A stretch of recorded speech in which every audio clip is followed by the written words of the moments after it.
There's just two of us for now. Alrighty. So we have with us Tiara. Miri of I'm sorry, Tiri. I say Miri of Elmendale. Tiara. Tiara of the Elysian Fields, and myself for now. The group's not yet here. I see that Robin of the Red Band is visiting via the message board here, but I know he's supposed to be here pretty soon, so that'd be pretty amazing if Robin shows up in personality and is still talking. That'd be hilarious. Oh, and Olivia's here. Hi, Hey, Olivia. Olivia. Can I get a card? Can you get a card? Yeah. Get another card? We should Yeah, just get I you know, it's just get you a awful. box of cards. I am going to keep all of her cards and her dice in this bag There you go. so that I can... Alrighty, so since we're getting started a little bit early and everybody's not here yet, I thought we'd use this time as a kind of a question and answer period. I know that Olivia isn't really familiar completely with what's going on with Nycos. I'm sure she's got a billion questions. I know that both Matt and Jean have experience with Nycos, but I'm sure they also have tons and tons of questions. So I figure we could use some of this time to kind of do some data dumping before we get started. We are still in Whispers in the Mist. We're still in the town of Selk on the coast of the Fulcrum Peninsula. I'm sorry, the isthmus of Fulcrum, down the southern part of the continent. And so we'll deal with the actual mechanics of where we are a little bit later. But in the meantime, I thought I would open the floor to questions. I have done a couple of videos, so I may refer to those for additional information, such as the 10 and things like that I've done that have to do with the 10 cities and such for Nycos. But with that, Jean, could you go ahead and close that door? Sure. Come on in. There we go. Everything got knocked over. Crash. So, and my camera froze when we closed that door. That's pretty funny. Right when I was looking at the camera, that's how I could tell it's not working. And start.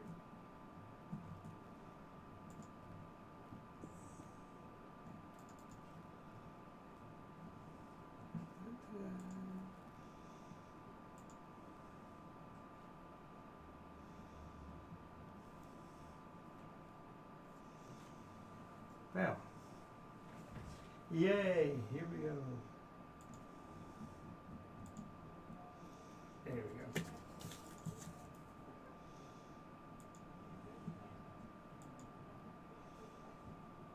Isn't that special? Trying to figure this thing out. We're having fun with the video. So in the meantime, feel free to ask questions while I'm messing with the screen here. I'll see what I can do about answering the questions. You can text them, or Mary, you can start asking some since you're here in person. Oh, there's Robin. Wow, he's here in two places at the same time. That's amazing. Sent that post a while ago. You're blanking on everything? Oh no, that's horrible. Hmm? You said you're blanking on everything. Hmm? Oh no. Olivia said she has questions, but she's blanking. I thought that was you saying this one. Yours. Oh, thank you. Oh my goodness, you brought your contact sphere. It's called a magnifying glass. A scramble. A crying ball. Arguably a crystal ball. Well, it's rock crystal, or I think this is glass because it's already out of shape, and that's the nature of glass. It's always moving. Yeah. I couldn't afford a crystal ball that large. Well, we're having fun with the screen. We have Okay, yesterday. as for questions, Yes. I cast augury to get answers from the DM. Don't have to do that. Just ask me a question. can I keep it to just this game? You can do whatever you'd like. We're all friends here, and even Olivia is familiar with what's going on in the other stories. She Yes. watches most of them. So. Yeah. I cannot be trusted with any information. I'm kidding. To answer the question, here's Daddy. We Here he is. had real big problems in the Wednesday night game. Anyway, Cord and I apparently walked into something that is, if we walk out right now, it's 2.5 years later, and I think that would cause a lot of problems. So we're gonna have to see how that works out. A lot of things can change in 7 months. We have a split party. 2 are on the outside, 2 are on the inside, and 2 are missing.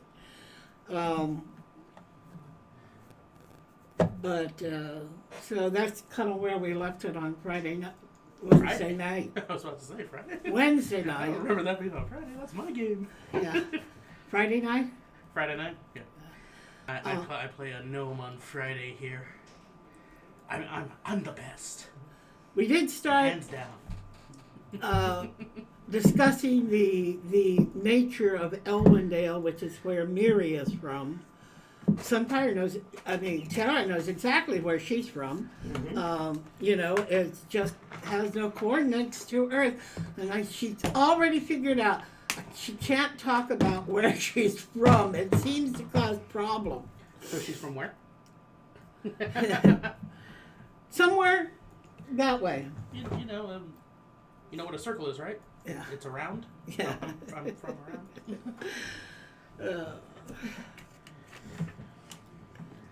The thing that made her want to get out of that place on that night that we did it the last time we played was she has a problem with losing control, and when that happens, strange things happen, and not always good things, but strange things happen. So she's learning how to control herself. Well, at least she's learning. With a structure of sorcery.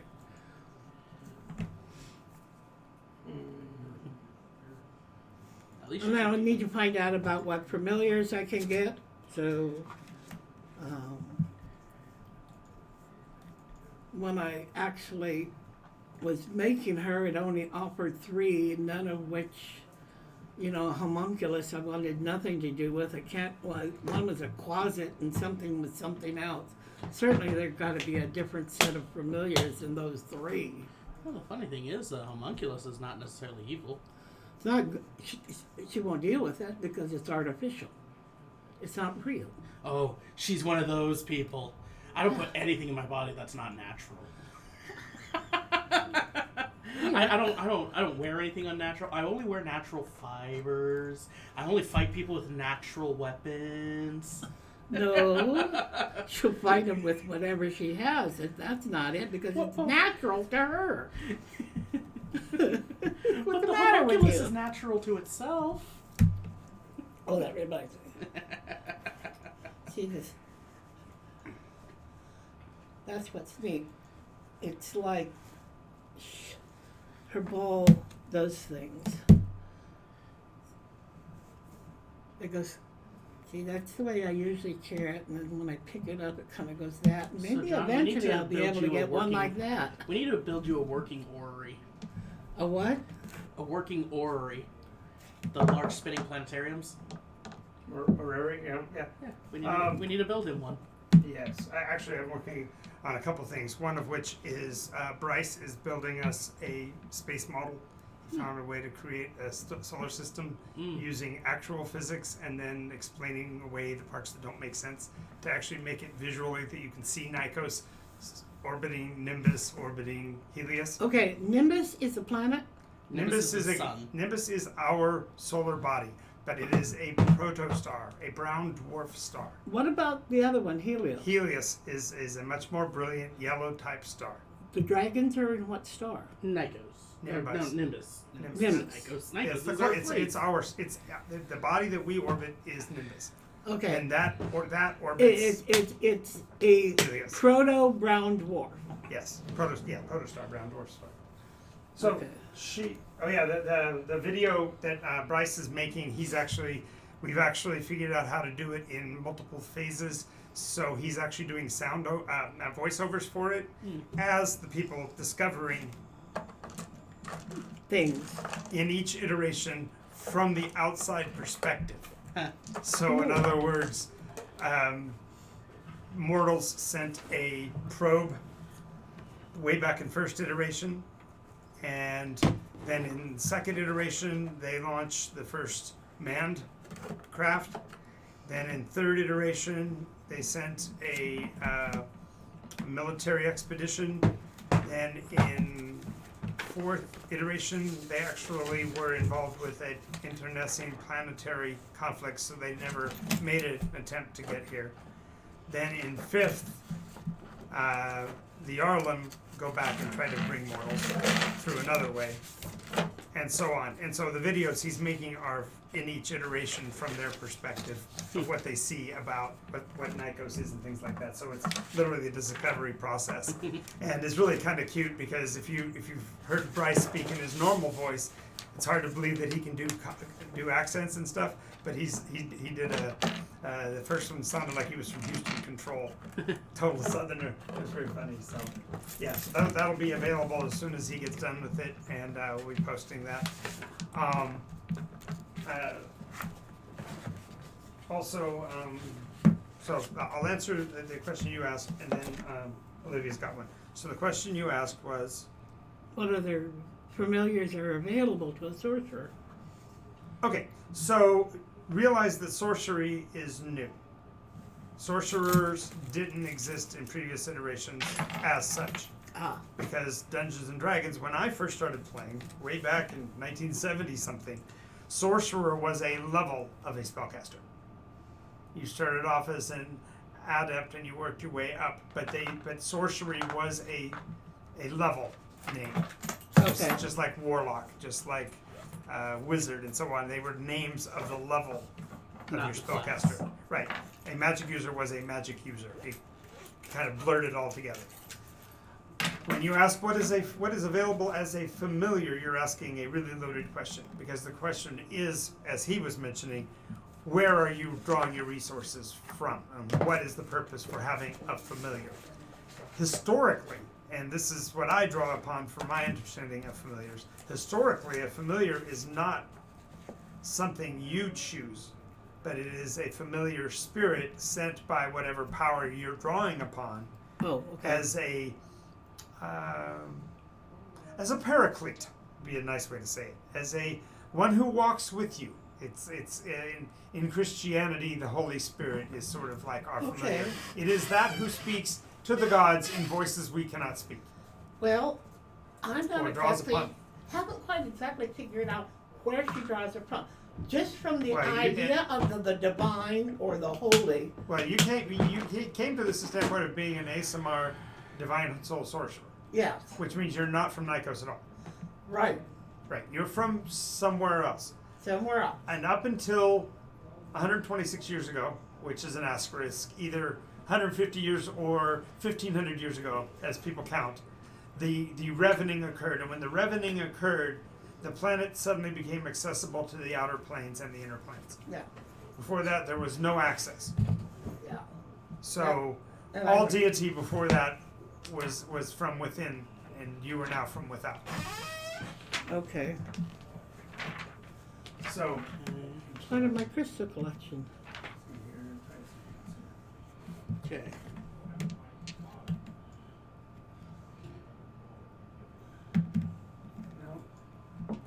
So, this program is killing me. Okay, This I is- guess this- it would be eventually from Elysium. so this is for both of you. Yes. So the way the Find Familiar in 5th edition works is a celestial, a fae, or a fiend, which Right, would they're be determined by external- him, chooses a form, and it's typically the base Find Familiar is a bat, a cat, a crab, a frog or toad, hawk, lizard, octopus, owl, a poisonous snake, a fish, a quipper, a rat, a raven, a seahorse, a spider, or a weasel. Those are the typical ones. Additional ones are based on DMs, but they typically take these forms. They're not really usable in combat. They're more or less assistance in your magical studies and stuff like that, typically. Well, they're not treated as even a thing per se, because you can dispel them and resummon them according to the rules for familiars. Mm-hmm. Which Okay. is no, and I'm just clarifying. Yeah. That's what 5th does with them. That I'm not comfortable with that, because that makes them a lot less than what they really intentionally are. Yeah. The reason for their very existence is to ensure that they are, in the case of the evil ones, they're there to actually capture your soul at the moment of death and make sure you go to where you're promised to go to. In the case of a devil, they have a contract, and they're there to make sure you fulfill a contract. In the case of a demon, they're there literally to grab your soul and take it to feed whichever demon your power came from. The good ones are a little bit more magnanimous. They are there as guides and advisors, and they are basically a deus ex machina for the game master to provide you information outside of normal sources. Yeah. The rules do stipulate that you can use their senses within a limited range.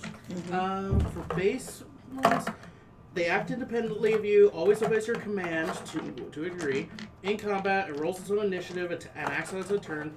A familiar can't attack, but it can take other actions as normal. If they drop to 0, it disappears, leaving behind no physical form. It reappears after you cast the spell again. If the familiar is within 100 feet of you, you can communicate with it telepathically. In addition, as an action, you can see through your familiar's eyes and hear what it hears until the start of your next turn, gain the benefits of any special traits the familiar might have. During this time, you are deaf and blind as to your own senses. As an action, you can temporarily dismiss your familiar. It appears in a pocket dimension where it awaits your summons. Alternatively, you can dismiss it forever. As an action, while it is temporarily dismissed, you can cause it to reappear in any unoccupied space within 30 feet of you. You can't have more than one familiar at a time. If you cast a spell while you already have a familiar, you instead cause it to adopt a new form. Choose one from the list previously, and the familiar transforms into the chosen creature. When you cast a spell with the range of touch, your familiar can deliver the spell as if it cast the spell itself. Your familiar must be within 100 feet of you, and it must use its reaction to deliver the spell when you cast it. If the spell requires an attack roll, you use your attack modifier for the roll. Okay. But that's okay. But the point is, therefore, it's just an extension of you in 5th edition. It's a physical thing that can be someplace other than you and give you potentially additional information. If you're a pact of the chain, like you said, if it's good, it's kind of like somebody that if I get desperate and I don't have the knowledge I need, it might be able to come up. Right, but the reason why they specifically take away its ability to attack is so that you don't use it as an extra set of combat stats. mm-hmm. Yeah. it is allowed to do other actions. Okay. Alternatively, if you're a warlock with the pact of the chain boon, you can, instead of those previous forms, you can as well choose an imp, a pseudo-dragon, a quasit, or a sprite. And additionally, when you take the attack action, you can forego one of your attacks to allow your familiar to make one attack of its own reaction.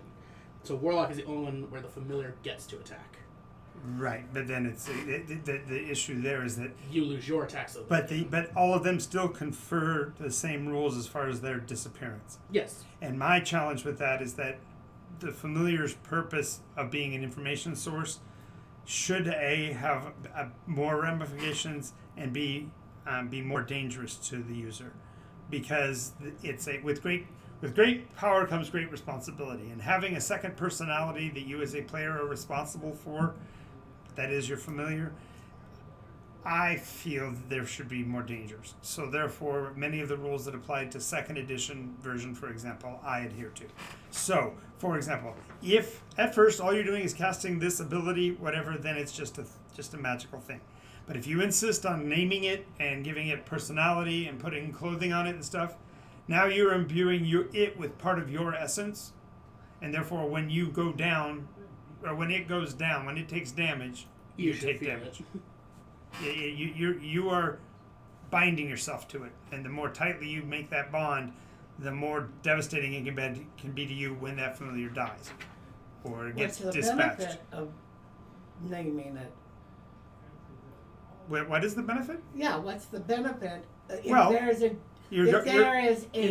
disbenefit for imbuing it with this stuff, with a name and a personality or something like that, what is the benefit for doing that?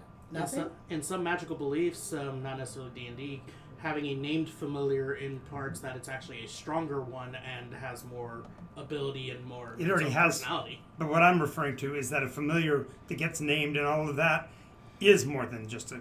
In other words, you're not saying, I'm calling forth a familiar. You're saying I'm calling forth a Mitzi. Mitzi. And Mitzi happens to have these abilities, and I'm going to utilize those abilities. So you are getting a more powerful version. The imp, quasit, etc. all have magical abilities, all have extrasensory capabilities, all have, for example, imps, I believe, can see invisible. So just having one. Quasits can. Quasits. That's what's hilarious about them. Oh, they also They are. they invisible. become invisible Yeah. if they want. Yeah, but isn't the closet evil? No. Yes. Well, base quasits are. So what this is the base find familiar spell summons a fae, a fiend, or a celestial, and they take these forms. So you could summon a celestial who takes the form of a quasit. It's weird, but you can. Yes. No. No. The issue is that if they're of those alignments, they wouldn't take a form. That would be Well, adverse. That's again GM preference. Yes. So so then, I would definitely send for example, want a celestial, and I would. Right now, where she is at, with so much that she doesn't know, she would ask for that help. So a name familiar, only because it is. She needs to navigate this place, and right now she can't just use what she knows, and because the biggest part is what she doesn't know. right. No, I get that. The challenge is that the source you're drawing from is going to know about stuff celestial, not going to know about stuff planetary. Yeah. So you would be you'd be actually better off to call a local something, cat, frog, whatever, and imbue it. Of course, there's Fae too, because she is part Fae. More than just elf. I mean, she has Fae blood, elf blood, dragon blood, human blood, and celestial blood. So, I mean, those are the 5 bloodlines she is. Well, you draw your power from one of them, not from all 5.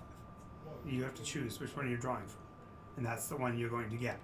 So you are by nature celestial. So therefore, celestial does make the logical sense if you're going to summon a familiar.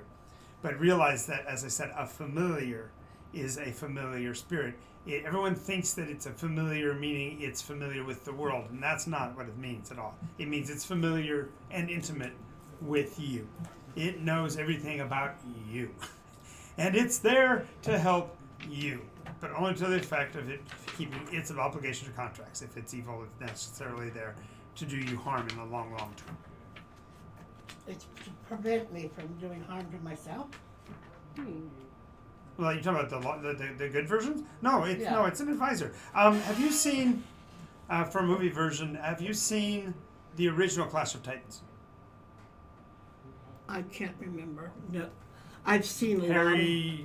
Harry, what, I can't think of his last name. That played the lead. But there's a owl by the name of Bebo. Yes, I do remember Bebo. Okay, Bebo was a construct, but fundamentally was a familiar for Artemis. Okay. Okay, so it was her spirit personified to be on Earth. It only would provide basically comic relief. It really wasn't really that useful in terms of anything other than conveying information. Mm-hmm. So, in other words, I try to play the sorcerer. I make the sorcerer role. Sorcerer, warlock, sorcerer. Sorcerer. The familiar in particular, a more difficult thing to work with because it is in some ways problematic because it can be a situation bender. The campaign can be affected in very strong ways by the existence of a source. Like for example, if I have a situation where I've put you in a condition where the only way to get out is to find a physical fashion, but you choose instead to I've got a familiar, so I'm going to use its flight and I'm going to have it fly a message out. You've thwarted fundamentally part of what I had written into the campaign that's going to be a difficulty for you and made it easier. Therefore, you're going to pay in the longer term. No, I'm just saying it's something that requires a balance, and so just realize that with a benefit will come a penalty, so to speak, a balancing. The Faustian bargain. No, and that's the I deepest think I'm version. using that. No, you're right. But that's the deepest version. A Faustian bargain is the original concept of the make a deal with the devil. I want your blood. So, as far as form, literally any form you want it to take. I cast Find Familiar. I summon a goldfish bowl and a goldfish. That's not so useful. So if I summon one inhabiting Hello, the children. form of a pixie or a fairy, Yep. Then you're serving. Then it actually, while it's working for you, it is serving the needs and the wishes, if you will, of the Fey culture. okay, Which no, does not I really necessarily want to do serve- it so it's serving. Her big thing is her celestial part, so that's what she would summon, something that was celestial in nature. So the only problem with that is there are no lesser celestials to really summon. Because most celestials are higher up in the pantheons. In 5th edition, there's not really Yes, there's but not really a but stat that table. doesn't mean she can't do it. No, it's just And the very concept of the celestial would be fundamentally, I envision it would be like a globe, a sphere of light or something that you can call on and it manifests. not to be mistaken with a will-o-wisp. Well, Like a it will depends on, wisp. but it depends on how she plays it. It depends on how you want to interact with it. If you want to utilize it, giving it abilities and such, there's several ways to do it. We could do it. The easiest way is simply say that its abilities ramp up with your own. As you gain levels, it gets new abilities or something like that. That it's simply just at first just a glowing light. It's like literally you open a bag and you talk to the sphere, talk to the glowing light and ask it questions or whatever. Yeah. Because it hasn't got a form yet. Or you can choose to say, well, no, it's going to look like a dove, or it's going to look like a Something. whatever you want it to Can physically you tell me look the like. answer to this puzzle? I can't do that, Dave. Oh, now I'm scared. Yeah. I would say it would start out in just be the sphere, just a sphere of light. Okay. I haven't heard from either of the other players, although I did get a thing. Zach's not going to be able to join. Oh, that's right. us. This is a week that everybody's not going to be here because the other guy wasn't going to be here either. But Joseph? I thought he said he was. Joe said he'd go. No, Joe's on. Yeah, Oh. Joe said he'd be here. Joseph. Yeah. But these two weren't? Well, Zach definitely wasn't, and the one that was sitting here. See, first week No, I I was sitting here, here last week. he was You're always sitting there. But the first week I came, there was the ranger and one other rogue type. Yeah, the Rangers. We've had such fun with Sundays, I swear.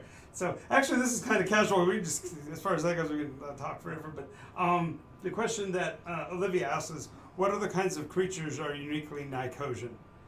Unfortunately, sad to We say, have the Brexit. I say, unfortunately, most of the ones that are unique to Nycos are a result of the campaign. Oh, I know what a Storyline. familiar could be. But It has a heavenly aroma, even. Star-shaped horns. oh yeah, Her familiar could come out as a Starbucks. she could have a Starbucks as a familiar. No, It's Starbucks, even- I don't like coffee. It's not good. No, it's not coffee at all. What is it? It's a little rabbit with Here, horns. I can pull up the picture. Yeah. It's a little rabbit with horns, kind of like a jackalope, only it's got More animal antlers. No, horns. the Legs. aroma would be Cinnamon or Pepperminty kind of. mocha. Actually, she loves gardenia. She loves flowers, but I would say it would be a floral scent of some sort. Or, Hibiscus. ugh, Chai tea. no, that's not floral. What? Olivia nailed it. Just as I said chai, she put chai Starbucks right as it came out of my mouth. It was coming up on the screen. Well, way to go! Nice. You're thinking she really liked the How Starbucks. about variable aromas, depending? Oh no, the thing was that's what happens. The Starbucks depending on which kinds of seed pods it eats, it gets different aromas. But more often than not. And its plaintive cry is they're semi-psychic, so they sort of get your name, but they never get your name right. So their call is something like this: Mocha latte for Tiara. Because they can't get your name right. And she liked hibiscus too. Let's see, I used to have when I went to the not the Ren Fair, but when we went to one of the wars in Australia, there was a company that had essential oils, and you could mix your own perfume.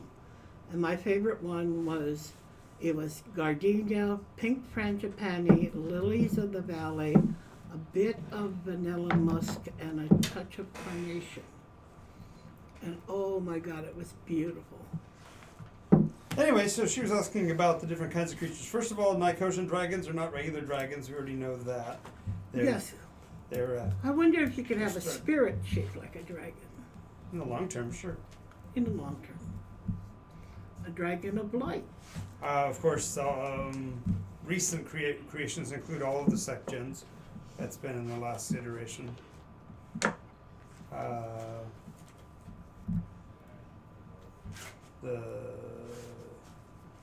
I cannot find your post of the Starbuck. Did you look on my page?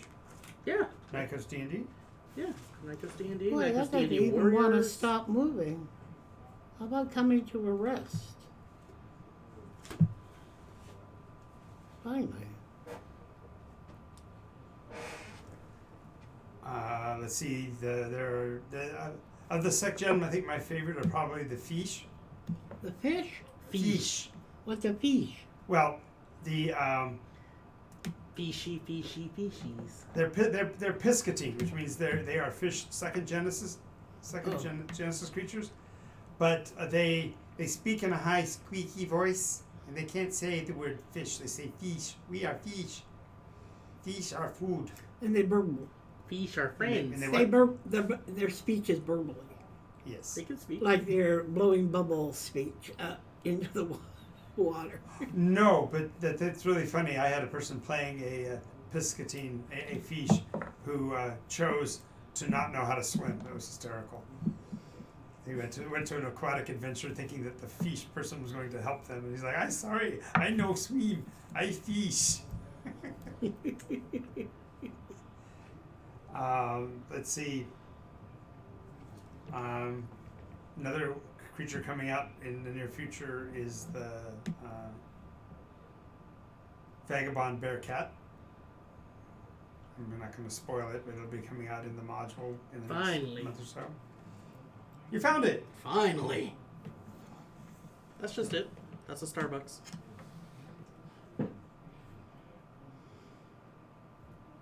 That kind of looks like, It's basically a rabbit with horns.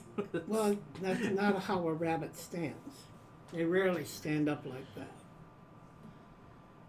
That looks more like a cat with a bunny tail and horns and kind of a composite face. Well, they're not supposed to be, they're not human rabbits, so they're not mortal rabbits. They're not Terran rabbits. So yes, they don't hop like a rabbit either. So their gait is a little halted, but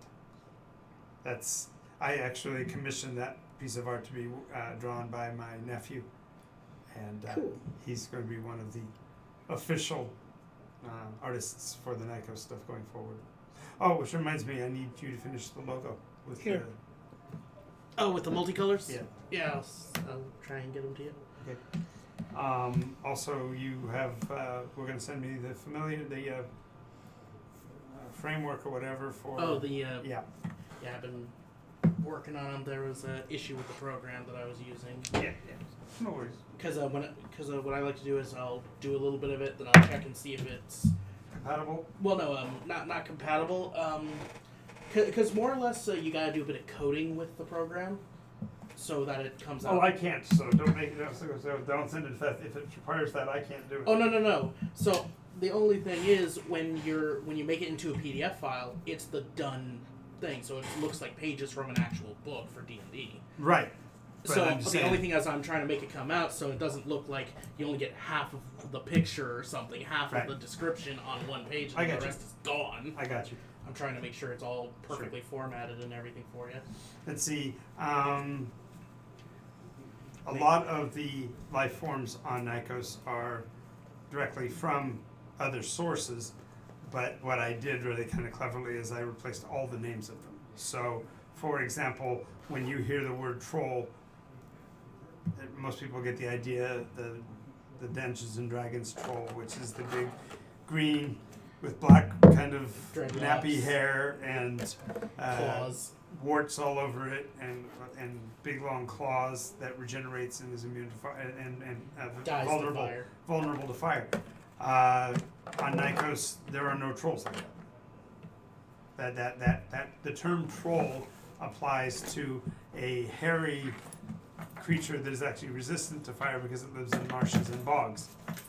So when you see your first troll, it won't look anything like a traditional troll, and vice versa. So if you see something that does look troll-like, be pretty sure that its abilities are not going to match what you already know. I actually took the entire monster manual and moved all of the names. So nothing in Nycos has the names of traditional creatures. So although I have all of the traditional creatures, like for example, when we talk about orcs, there are no longer any orc per se. There are rook, and the rook are the elevated version of the old classic orc. What are the 3 names of the people that that I met on the first day? You. Kern. Okay. Kern. Kern with an E. Kern with an E. Witheni. Okay. He's learning. Kern with an E of the with an E state. Okay. So I And my met father's first Dobro? name. Dobro? Dobro. Dobro. Kern last name With an E. Witheni. with E-N-I. E-N-I with an E. With an Pronounced E. with an E. With an I. With Yeah. an E. With an Pronounced with an E, but it's with an spelled Okay. with an I. Then there's your father. Dobros. With an E. Davros. Yeah, Dobros. D-O-B-R-O-S. Dob. D-O-B-R-O-S. Okay, I put B. Okay, Davros, and he's a captain of a ship. Well, he's the captain of the Witheni state. He's what? He's the captain of the Witheni state. That's the No. name of The it. ship was the saddle, Oh, that's right. The saddle. but the home business is the with an E state. Yes. Okay, captain of The saddle. the saddle. Yes. As in, we are back in the saddle again. Or when you fall off, you get right back on the saddle. The saddle Yardy. ship. Come on, John, I did this for you. He's all puns. You didn't do it for me. You enjoy him as much as I do. Okay, the ranger. Oh, and you are a what, rogue? I am a hero. I'm a rogue. Swashbuckler. Going for swashbuckler. I'm not there yet because Okay. I'm not level 3. Then there Okay, was I'm sorry. Yes, you are. You are a swashbuckler without portfolio, but you are a swashbuckler. It's a matter of attitude. I meant archetype, sort of. Yeah.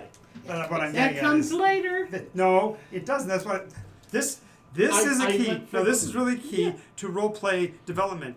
You and I know this intrinsically. When we build a character, we have in our mind what we want to do in the long Yeah. term, but we don't voice it. Nowadays, people voice it, and it's a little disconcerting because they'll say things like, "Well, I'm a rogue, but I'm going to be a swashbuckler." No, Your mindset is you're swashbuckler. already a swashbuckler. You've been a swashbuckler since you were a little boy running around with a pirate sword. You are already there. It's just a matter of you don't have any of the skills yet. That's fine. Yeah. But today's world, they don't say it that way. Guys like Bryce, bless his heart, are going by the rulebook. The rulebook says, I don't get to be a swashbuckler till I get to be 3rd level. Okay, then there's. But when you do it that way, it's static and bone jarring when the change occurs. Mhm. Because if you're playing a rogue in the classic rogue form, you're skulking around, You're a thief or you're an assassin, typically. Yeah. You're not really an arcane. but you don't get to be the one of those. I have a until you're 17th level level rogue who's not a rogue. She does not steal from people. She has stolen from those who have stolen and then given over to the constabulary. But I she don't steal works from people, but with I'm those stealing. skills for her team. She's counter-espionage. What? You're counter-espionage, not espionage. Yeah, I'm countering. I'm not a spy, I'm a counter-spy, and I'm very good at it. I'm counterintelligence. I'm against wizards. I mean, she was like Oh, 50. Olivia put quotes on your hero. Hero. What? But the ranger's name was... know if I got it. Baird. Baird. Pronounced He's not Baird. he's not a ranger. He's an arcane archer fighter. Okay. He's And go. he also was doing the same thing. I'm not that yet, but I'm gonna be. It's like, yes, you are. You just don't have any skill Okay, in it. Baird? Baird. Baird. Like spelled like beard, I guess. No, no, Spelled no. like bard Spelled with like an I in the middle. Baird. That's where you're with, and he came from. Is he said with, I'm Bard with an I, and you go, well, I'm Curd with an E. I honestly I've never heard his spelling Bard. up until now. I don't know his last name, but I'm gonna get that later. Range. He doesn't have it last name. Arcane Archer. His last name is no last name. Arcane Archer. No last name. No, I already have that happening on Friday. on Nice. Friday. That was great. He played right into that. Yeah. Yeah, I'm happy. He seemed like he was having fun with I it. put down nice guy. Yeah. Yes. But yes. And then you got Kurt is a hero. what's Charlotte's new character's name? She hasn't shown up Yeah. in 3 weeks, so I don't remember. Terry. Terry Cloth? But I didn't meet that person, so I can't put down. I Yeah, you met him. No. She showed up the very next week. Remember, Really? the joke Okay. was joke was we traded in an old model for a new one. Or a new one for an old one. A very new. Which I'm We just traded in for beginning to classic. realize that I really don't know anything about this stuff. Except that the salt gets all over my skin and Okay. makes me feel yucky. Other things that I've created, the villain. Oh, you brought them? Very nice. I like the Halloween coloring of this one. Well, it's a wizard. Mm-hmm. I want to see him get the spell book out. That's what I want to see. How the dog gets the spell Exactly. Joseph. book. I imagine that Joseph's the dog character. flips around, grabs the spell book, throws it on the ground. Do and you then remember just- what Joseph's character's name was? I Yeah. don't remember the name. There was 3 people here. There is the other guy. Tyanabed. Isn't he Tyanabed? The unnamed. Something like that. Yeah, it's the unnamed. It's spelled out the unnamed, but it's pronounced Tyanabed. Okay, was that the third that was- person that That's was the there? monk. That was Joseph the monk. Okay, just a moment. Tayanami. Tyanabed. Tai Uname. That's Okay, Friday. Tai, Is that Friday? T-H-E. That's Friday. Tyanabed's on Friday. Was that Tana? That's here. Yeah. Oh, that's right. Never Okay. mind. I feel bad because I have a Okay, hard then time there is remembering names. Joseph's new character. Now Joseph is. Joseph, the young man that sat here. Yeah. That was his real name. We called him Joe, but it was That's Joseph. right. That's right. We thought he'd be back. We said John, Joe, Gene. Yeah. You know, we were big. Jingleheimer Smith. And we made somebody change their name. Who was it that came? Sat here. That's why. Yeah, you so did I'm not going sit to here put last time. down You sat here. over there. So I do have a Because I was in third costume person. last week. These are the first 3 people I met. Oh, okay, I'm sorry. Of the Yes, group. I didn't sit in this spot last week. Kern sat here last week. John. Nice. I'll put down Joseph and put it in parentheses. We'll go from there. The personality of my characters is so different than my own that John doesn't recognize me sitting here.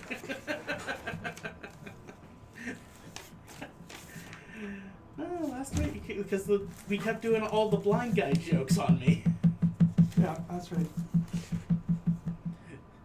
Because Joseph, I you did and Joseph rewrite kept the doing like, prophecy you see this? so I can read it. So, you rewrote the. Okay, read. I read it. well, in some age to come, a child who is the sum of old blood and of new, of ancient blood and of true, though to be sure, though the best to be sure is the blood that is pure. Terrible will be that which is wrought. Is this what the Creator sought? Immediately I want to burst into the vessel in the pestle. Has the the potion brew. with the poison. The flagon with the dragon has the brew that is true. The vessel is the pestle is. Vessel with the pestle is the brew that is true. Vessel and the pestle is the brew that is true. Wait, stop. We have broken the chalice from the palace. We now have to put it into the flagon with the dragon. Stop. The chalice from the Habitat. palace has to prove that it's true. The vessel of the pestle is As a potion with poison. the pellet of poison. And the two of them both hear it from different sources at different times. Yeah. And his suit of armor gets struck by lightning so that it's magnetic. And so they're walking down the center aisle, whispering to themselves, trying to remember their part of it. The vessel and the pestle, the poison with the poison. The flying with the dragon is a brew that is true. Clank. It's sticking Okay, to him. what was this place called? Unnamed Island? The nation is Fulcrum. Okay. The city is the town. The town that we were in was is Selk. Selk. Yeah. And the The vessel's island that name- we're on is for one of the princes, but we have not found him on his abandoned Is Fulcrum? home. Fulcrum is the nation. As in the tipping point. You know, I suddenly realized that when that person was trying to tell me that I had to go somewhere and do something, she was taking umbrage at that. Mm-hmm. What do you mean you're telling me what to do? Mm-hmm. I took there's who I take orders from, and it was like, whoa. And so she got out of there because she didn't want to get angry. Because strange things happen when she gets angry. And she's been told to control Yeah, herself. but my cup's a little bit bigger. Decanter of endless. Well, if a fire hose comes out of that little thing, we're really in trouble. See, what I used to love is It's the so flask. small that you can A just water cut. torch. No, the old D&D flask of water, where you could have it come out in drops and and enough to fill up a cup, or you could have it come out like a fire hose. Yeah, decanter of endless water. Yeah, that's what It's we're an talking actual thing. Well, actually, it was called a flask of something, not the decanter. about. No, you got something completely different. You're talking about much earlier, not The like iron Yes, flask of much Cherney. earlier. iron flask. That's it. The iron flask of Cherney, Yeah. which has a frickin' Baylor trapped inside. But Or maybe a celestial. anyway, depending so on who you talk to. she was asking about creatures. The one contribution of truly creative aspect were the in second iteration, the coming of the six, starting with the UV WXYZ were the six icons, and it was Ungar, Vorgra, Womber, Zilthos, What was I doing over there? Yarlum, Zil, and Zolan. But those were the representatives extra-dimensionally that were brought to Nycos by the first Dream Prism. By the first what? Dream Prism. Dream Prism. Dream Prism. Dream Prism. I do have a question Really? about the dragons that are in Nimbus. Nimbus. Yeah.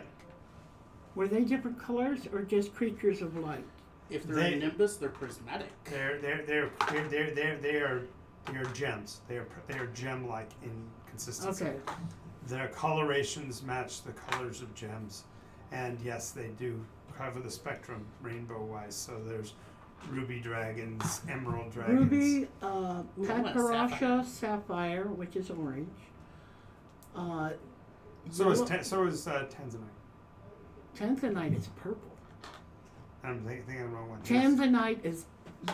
You could have there is a color of citron that gets very orangey. Citron is what I. Citron's There's what I use. also a spessartite garnet, which is orange. But the whole point is that it's not that. It's just an orange crystal dragon. That's Yeah. They give them other names, so topaz, etc., for the different Yeah. colorations, but they're actually all. All the different Your colors. your Indus, your indigo one, that would probably be the closest, because I don't know why they don't have purple. I really don't. Why? Who doesn't have purple? You don't. If you have, I have tried purple. okay, red, orange, yellow, blue, Green, blue. blue, green, No, green, blue, indigo, and violet. okay, violet. If you're going to do You're talking violet, Violet. the purple diamond, the purple sapphire, or amethyst. And again, the coloration is the coloration. Blue violet. They may be called amethyst dragons, but they're not amethyst. They are purple crystal dragons. Purple crystal dragon. Right. And then you're the issue is that their reason why they are crystalline in nature is the amount of gravitic pressure they're under flying around in the atmosphere of a gas giant. In a protostar, the pressures there are Massive. now my holy symbol has changed. She has every color of the rainbow around the outside of her. including black, white, and gray. No, because she's taking the 6 from Nimbus. Are black, white, and gray in there? No, but they are in the philosophy, the I'll have to hegemony pick. of Nycos. Yeah, I'll have to pick those colors up somewhere else. Anyway, I could pick. but those anyway, up my, too. my point is that the colors that you mentioned it as the dragon the creatures are of the different colors because the light comes from Nycos is a pure light, therefore it doesn't have any of the what do you call it?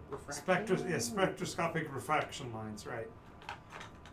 Okay. So the 7 colors of dragons are pristine crystalline creatures.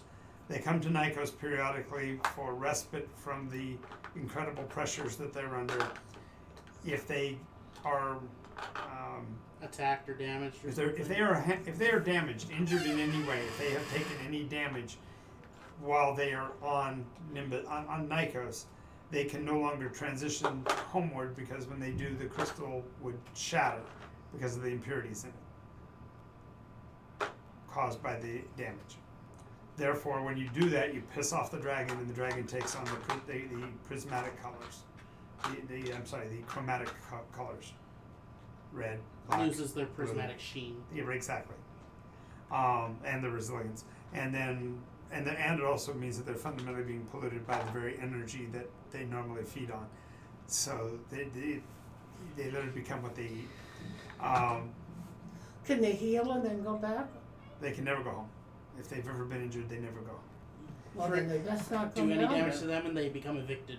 Well, and on the other hand, if they come here and love the fact that there's no pressure, if they get too soft, so to speak, they never return and take on the colorations of the metals that they hoard. And gain an affinity for the planetary, so they become the good dragons, if you will, the metallic dragons. So will another dragon take their place then? Up there? What's that? No. There is no trade. You either can go up there on your own or you don't go up there at all. No, I'm saying. They come here to breed Okay. and to bring their eggs. And they bring their egg. They don't even necessarily come themselves most of the time. Instead, they deposit what are known as the fell stones in the high elevations. Okay. And then Or in low places. Yeah, I was They just end up in thinking both that if it was important to keep the 7 colors up there, that if they lost one down to here, there has to be. You have to realize the gas giant is a monstrous place. There's millions and millions and millions and millions of dragons in Helios. Oh, okay. Not Helios, Nycos. In Nimbus. Nimbus. Yeah. Okay. Just clean out a little bit of these bins.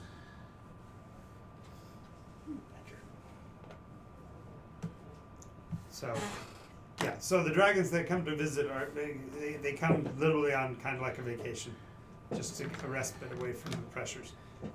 But if they're exiled, some of them come down for. Less than good reasons. Well, some of them come down intending to pick a fight, so they'll get injured, so they can blame somebody for their weaknesses. I was exiled due to my injuries. Right. And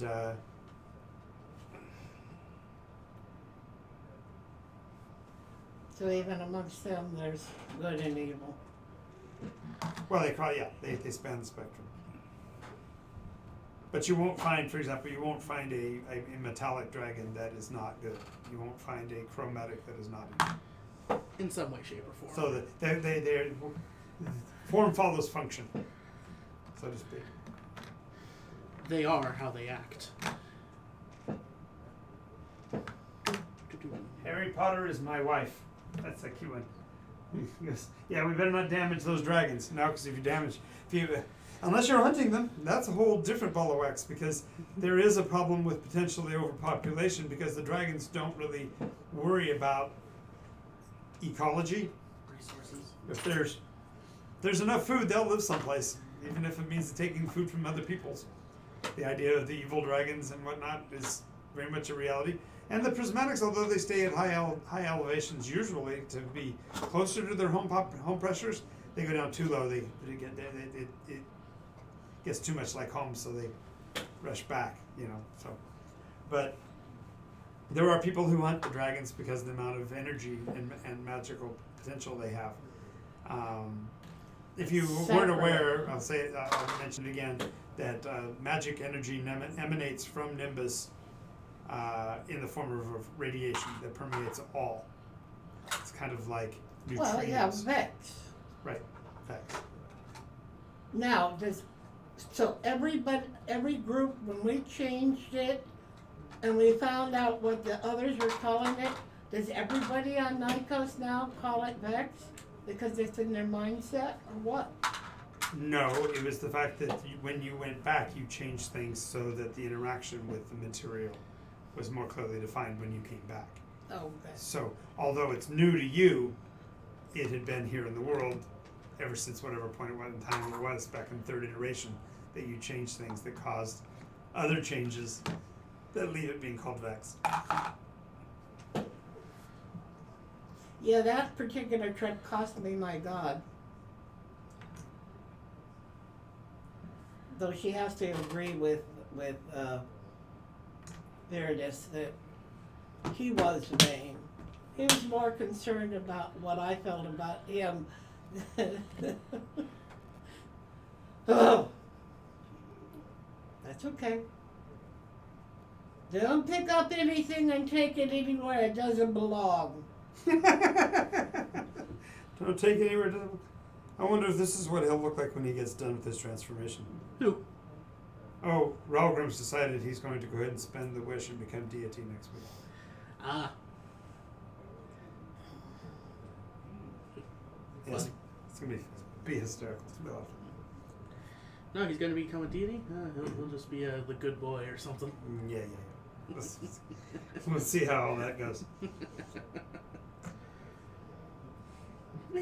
I like the Dungeons and Doggies set.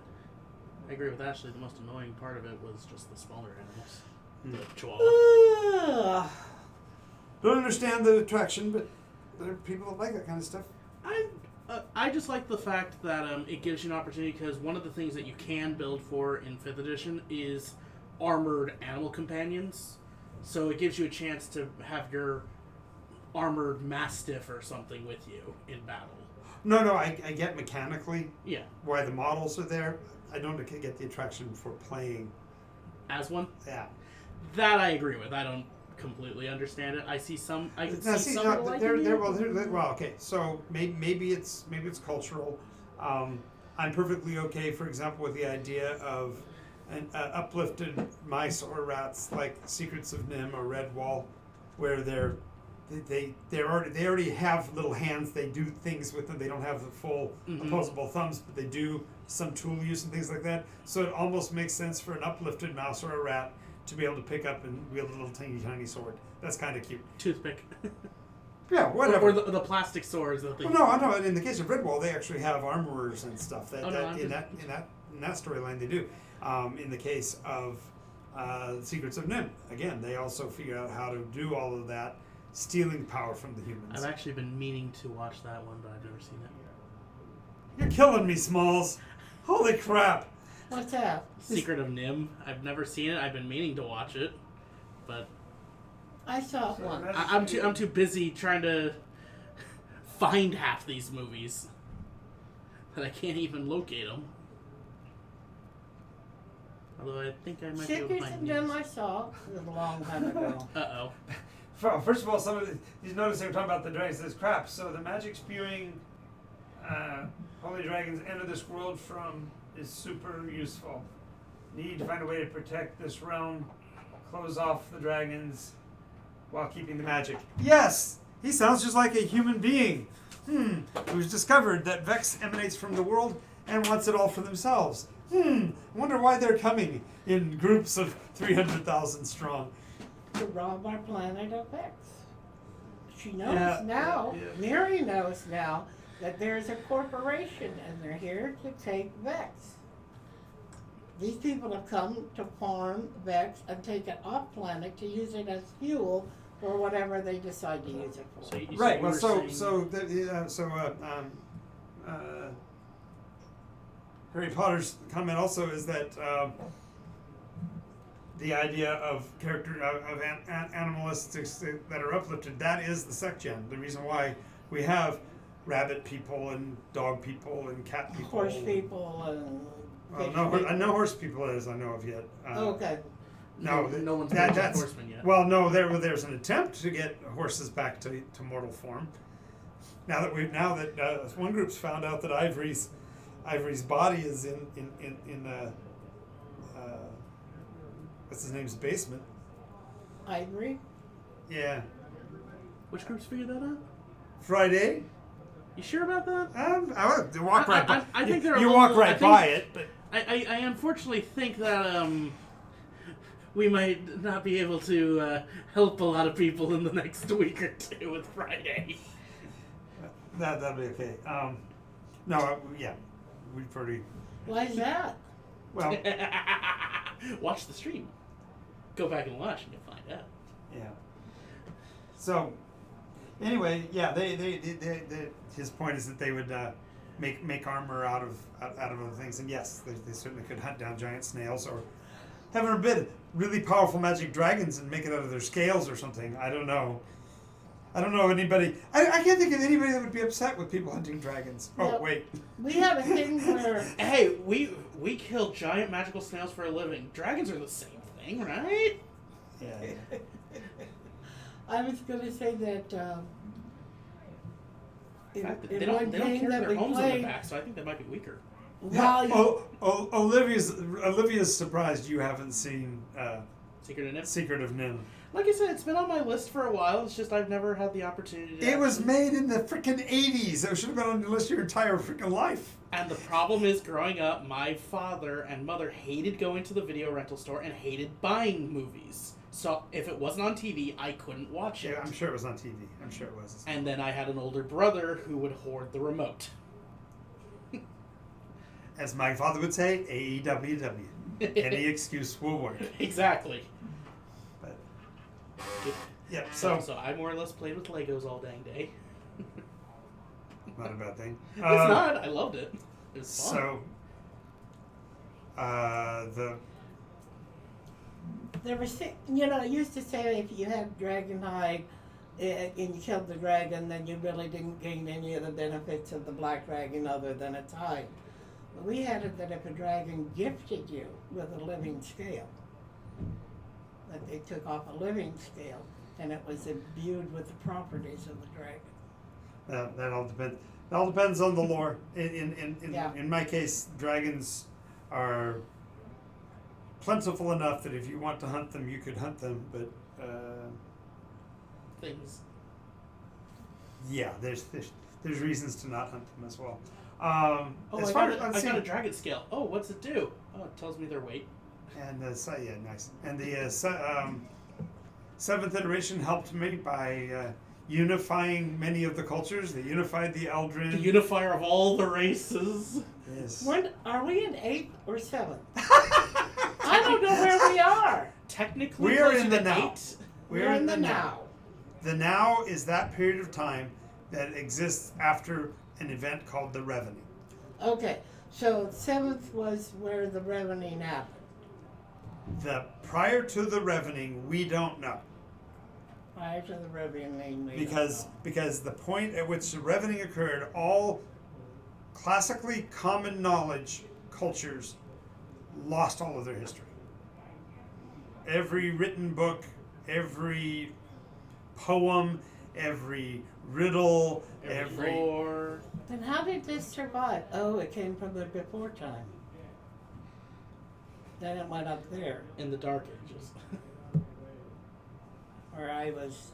But it's considered to be things that happened before the Revening. And so the creation process that, for example, that created the second gen was a direct result of the Revening, because the persons who created the secondary races were trying to fill the gap because mortals weren't supposed to be here. Yeah, but mortals are there now. Right, and that's because of the flaw in the Revening. Doggone it, those pesky Reveners, whoever they were. As I look at Matt. Huh? What? Why was I it? honestly have no clue what the heck I even did in 7th iteration that caused the Revening. I don't remember my part. I just know that Olivia also says, "Wait a minute, Matt. Your issue about the movie would have ended when you turned 18. So you're clearly an adult now. How many years has it been since then that you haven't seen? You still have no excuse. In other words, They're not going to give you. I've been looking for various sources to look up all these movies that I haven't been able to watch. So have you watched my video of the 10? Whoops! Could you hand that to me? I went. Did you watch my video for the 10? That would be a no as well. Oh, the ceiling. This is the moment when you call Matt twisting in the wind. Oh, he's twisted in his seat. That's for sure. Because I'm You sure, know, there's a fire. because I'm There's a fire sure that if I sprinkler ask Jean, not only has she seen the video called The 10, she's seen all of the 10 movies that are on the list.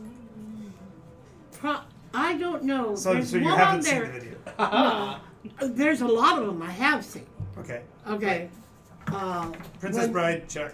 But I don't know the whole 10. I do know that the Princess Bride was on there, and I know Doctor Strange and Mr. Something was on there. Or Nero. Mr. Strange and Dr. Norrell. But that's Mr. that's Strange a and TV Dr. that's a Moreau. TV reference. I'm talking about 10 movies. There were 10 movies. So starting with the old, going far enough back, you got Monty Python and the Holy Grail. Oh yes, Then you've got Deathstalker 2, yes. Hawk the Slayer. I'm not sure. Go ahead. On your list. Okay. Jack Palance plays the villain, and he wears a helmet that looks like Darth Vader's helmet, only like it's torn off, so he's only covering one eye. Okay. He's the evil brother who Okay, so we tries to have- steal the father's sword. He's the oldest brother, but he went off to fight the war when his father wanted him to stay home and defend the kingdom. Since he wasn't there, the younger brother did stay, and so the father gives the families. What was the magic first item. one you told me? Hawk the Slayer. No, that was the third one. Deathstalker 2. Deathstalker 2 was number 2. Monty Python Holy Grail. Yeah, Deathstalker 2. And You never heard of any of these? These are all movies you can find out through IMDb and then find sources for them. Some of them are on Netflix, some are on Hulu, some are on Vudu, some are, oh gosh, I found one of them on Crackle. So, I forget it's for Hawk the Slayer So is. we have Hawk the Slayer. Lady Hawk. Oh yes. I don't know that one. Ah, Oh, that's such you're a. killing me, Smalls. I swear. Lady Hawk. I'm gonna be Rutger disappointed if Hauer. Sandlot's not on this list now because you keep giving me you're killing me, Smalls. Okay, but Sandlot is not one of the 10 fantasy films. That No, I know. I'm just influenced. saying. The Dark Crystal. Yes. Oh yes. Love it. Let's see. So that's 5. All right. The point is, he says, Harry Potter's my wife says, then I might not have time to watch the live streams. Am I sure I want her to want them to do that? That's very funny. Yes, I still want you to watch the movies because the movies give you a frame of reference for all the jokes that I cracked during the game. Turn Okay. the movie. During the game. Dark Crystal after that is. Conan the Barbarian, Saw that. the original. Yes. Well, actually, not the original. There was actually a black and white version that didn't go anywhere. It was pretty bad. But no, the The one with the Arnold. Schwarzenegger version. Yes. The one that I can't say the word. Iconicized the what's best. What's the next one? Cloud Atlas.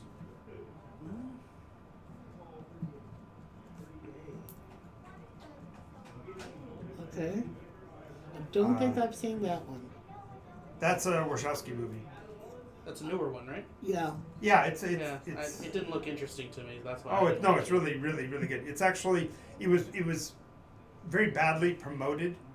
Basic. That might be why. It didn't That's intrigue right. me. Yeah, the reason why it was badly promoted is that it was right in the process where the one Wachowski brother was becoming one of the Wachowski sisters. One of them transitioned sexually, and that caused all kinds of. And the media freaked out over it and Went crazy. and basically said, "Don't see this film." Anyways, it's actually a wonderful film, and it does a lot of. All right, so that was number 6, I think. 1, 2, 3, 4, Okay. 5, 6, You 7. read the book? Yeah, the Cloud Atlas book is really, really good. The movie version, the best thing about it is to see how really talented Tom is. You wouldn't think of him as far as being a really, really credible character actor, especially with Tom him. who?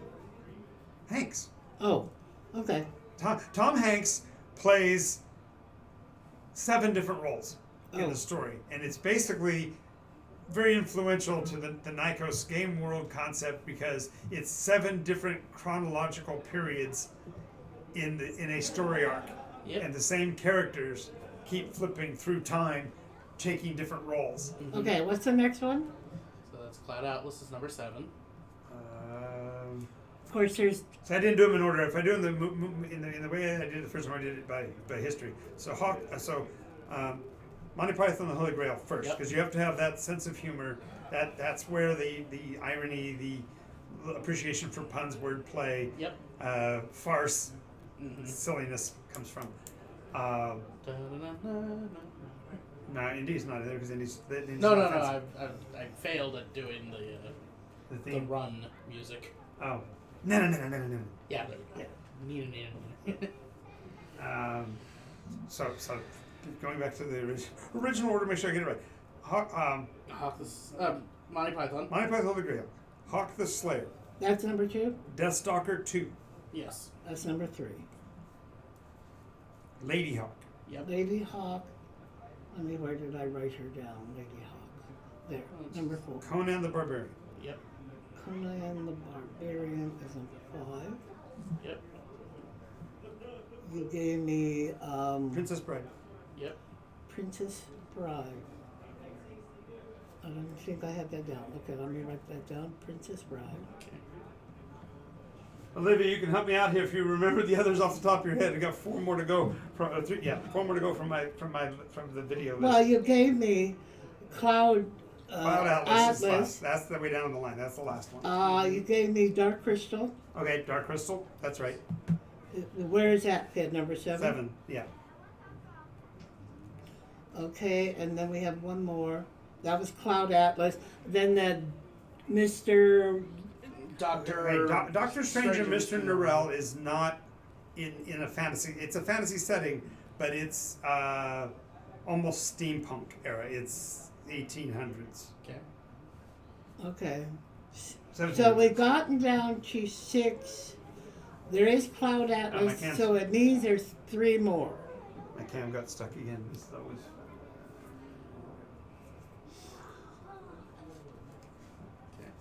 I remember seeing the promos for Cloud Atlas. I did not go and see it.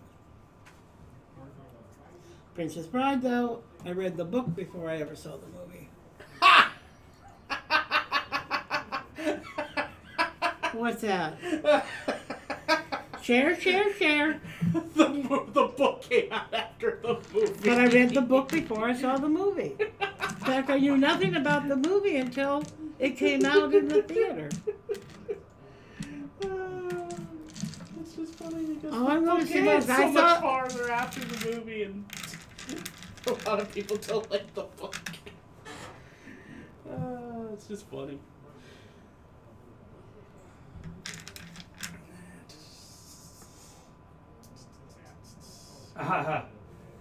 Yeah, we want the fixed camera later, yeah. Yay, that's not So it's a Doctor Strange and Mr.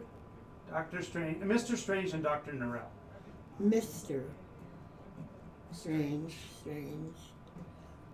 G-E, and Dr. Norrell, Norrell, N-O-R-R-E-L-L. and Dr. Norrell. Okay, but that's kind of off and about, so we need 3 more in some order, and Cloud Atlas. 1, 2, 3, 4, 5, 6, 7.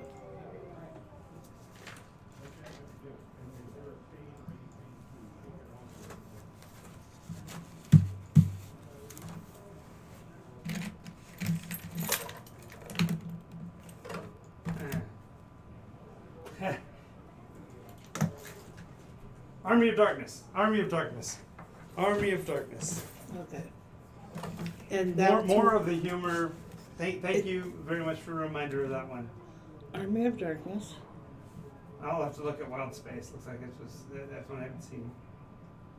Is that Army of Darkness number 7?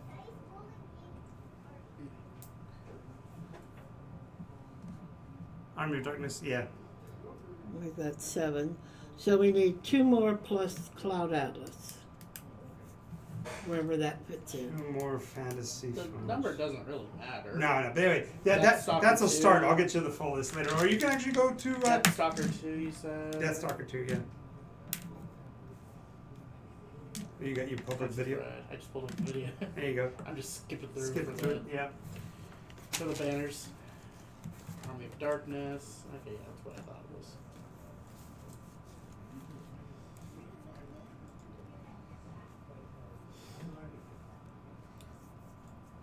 Yeah, that And worked. base Lord of the Rings. Oh, Lord of the Rings, okay. Yeah. Where would you put that, 8? Yeah. And all 3 of them plunked together. So. But All 3. these are just the movies that Pretty much it. influenced the origin of Nycos. Yep. So I've seen 4. Olivia was doing the same thing. She's going So through we the need 1 more. I've seen 4. You've seen 4. And that explains why you're about 40% the game master I am. Oh, okay, I see how it is. Princess Bride, I've seen. Lord of the Rings, I've Now, seen. because see, we could get into character development films, and that's a completely different set of 10. Yeah. But Cloud Atlas, I have not seen. So there's 3 I have not seen. We just need to get this last Army of Darkness. I can't remember if I've seen it or not. I don't think I have. Bruce Campbell. That says it all. Bruce Campbell. You, for the most part, know if you've seen Army of Darkness. Yeah, okay, well then. Because all I have we so need many is- friends who One It's- more, it's- have we found the last one? It was, Yeah. yeah, we. Lord of the Rings. Yeah, Well, Lord of the Rings, but that was number 8. the numbers don't matter. So what, Cloud Atlas is number 9. That still leaves me short 1. When there is, there was not one. Apparently. Okay.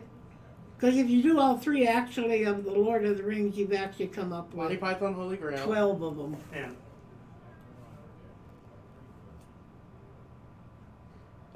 Hawk the Slayer. Got that one. Just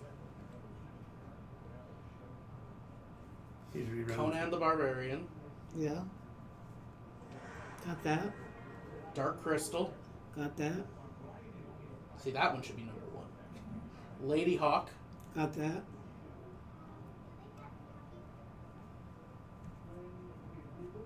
Yeah, that should be. Right. Dark Stalker 2. Death Deathstalker 2. Yeah. Got that one. Princess Bride. Yep. Got that one. Yep. Army of Darkness. And Got Holy that Grail. one. Okay, all 10 are listed now in the chat. So Lord of the Rings. thank you. Appreciate Got that. Cloud Atlas. Got that. And I wanted the I just don't have the 10th one. What is the 10th one? Because that's all that was on the video. Are you saying the one there is that is not one? No, you say no. What I'm saying is, you said here's 10 that I recommend, and you only gave us 9. I think there's 10 there. I'm pretty sure. Don't worry about Well, looking you at said it. that all of them are on the chat. Let's count them up. Dark Crystal, Lady Hawk, Princess Bride, Cloud Atlas, Army of Darkness, Holy Grail, Hawk the Slayer, Conan. Oh, I got that. Monty Python, Holy Grail. That's the first one. Holy Grail. She didn't write it down. I There you did. go. I did. That was No, number she one. did. That was number 1. That was the first one you said. When you said Holy Grail, though, She I had thought it was a different movie. So yeah, count up just to be safe. She's still counting 10. She says she counted 10. Maybe somebody just can't count. Holy Grail, Hawk the Slayer, Conan, that's 3. Dark Crystal, Lady Hawk, Deathstalker 2, that's 3 more. Princess Bride, Cloud Atlas, Army of Darkness, and Lord of the Rings. That's 10. One more time, go through that list. Holy Grail, Hawk the Slayer, Conan, that's 3. Yep. Dark Crystal, Lady Hawk, Deathstalker 2, that's 3. Yes. Princess Bride, Cloud Atlas, Army of Darkness, that's also 3. Lord of the Rings. Cloud Atlas. Why is it And- talking about movies is a Nycos riddle?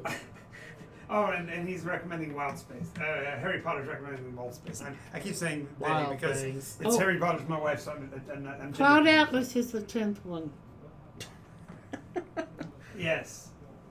So I will have to watch Wild Space. It's on the list Okay. now for me to watch. Now, if we want to switch over to post-apoc, I've got 10 movies for post-apoc, but we're not going to do that right now. 2, 3, All right, so 4, 5, 6. movie I'm reference. actually Monsters from Nycos. Things that are innovative on its face. The very concept that time is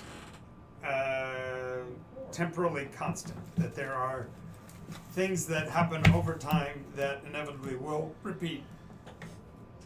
And so much so that you can actually set your watch by them, by looking at things and seeing them happen. I'm just gonna go to the bathroom real fast. Okay, thanks for the warning. We'll wait here. You can keep going with that one. Oh, we will. There are in the real world, in our world, things that happen that are consistent. For example, every year there's a winter. Snows come and snows go. Leaves change. These are all things that are metered and easy to see as patternistic. But the question becomes, are those leaf changes the same every time? Theoretically, they're the same. In fact, that the color spectrum is the same year over year or whatever. That the trees do lose all their leaves and then they regrow them all back. But Nycos takes that a little further and says, well, if you have a long enough arc that you're looking at, does it, or rather, must it repeat? Do the things that happen in Currently occupied. Ah. There's that tournament. Like there's 40 Huge. calendars that make up the perpetual calendar, but they don't go in order all the same time because of where leap year falls. Well, yeah. There's all kinds of reasons why. Like, for example, the original Gregorian calendar. I'm sorry, the Julian calendar was 360 days long, not 365, Yeah. or 364 and a quarter, which we think it is, but it's actually 364.249 or something like that. Which is why they drop a leap year when I think there's 2 zeros at the end of the, of the thing. So in the year 200 and 1200 and something like that, then they'll drop a day. Right. But even the question though is that precession itself Constant. Yeah. No, is it predictable? Because on Nycos there are things that happen approximately the same amount of years apart. Like, for example, the appearance of the candle in the sky. When you first see the candle, it is roughly 1,500 years since the last one. But in the now, because of the revening, no one's sure how long ago it was that it appeared. Yeah. And so therefore they're guessing that this is year number 126 since its appearance. But is it? No, it isn't, because I found out it wasn't. Mary did. Oh, so empirically one person knows. My point though is that the world doesn't know. And so the question that's being posited to the adventure is time therefore is time therefore constant? And if it is constant, it is going to repeat over and over and over again. Can a wish change that? Don't know. And that's Somebody tried. But what does it say? Nature will find a way? Life finds a way. Maybe it's Nycos. way. So in Nycos, stuff happens weird. Things happen when the GM remembers they do. Don't question it. No, it's not like that at all. As a matter of fact, the reverse is true. The players, especially the fact that I've got players in this iteration who played in the last, do remember things that are supposed to happen, and they're watching for the signs that they're going to happen again. And furthermore, the wish, the Revening Act itself only affected the common generations of people. It didn't affect those that were outside of the purview of the players. In other words, they didn't know about the Trelloran. They'd never met a Trelloran elf. They'd never met a Grey. They'd only had a rudimentary understanding that the Primus existed, but they'd never met a Primus. And so on. And so those greater and older cultures that never were involved, their histories weren't erased. So feasibly, players today could go and regain all that lost lore if they so chose. You know who would be hot to do it? Mary. She adores books and learning and knowing. Right, but every library you've ever visited has literally 3 pieces of paper in it right now, as you may recall. Yes. And that's why when that book was given to me, it was like the greatest treasure she had ever had. Yeah. A continuous book story. Some weird stuff in it, but Yeah. So Weird stuff.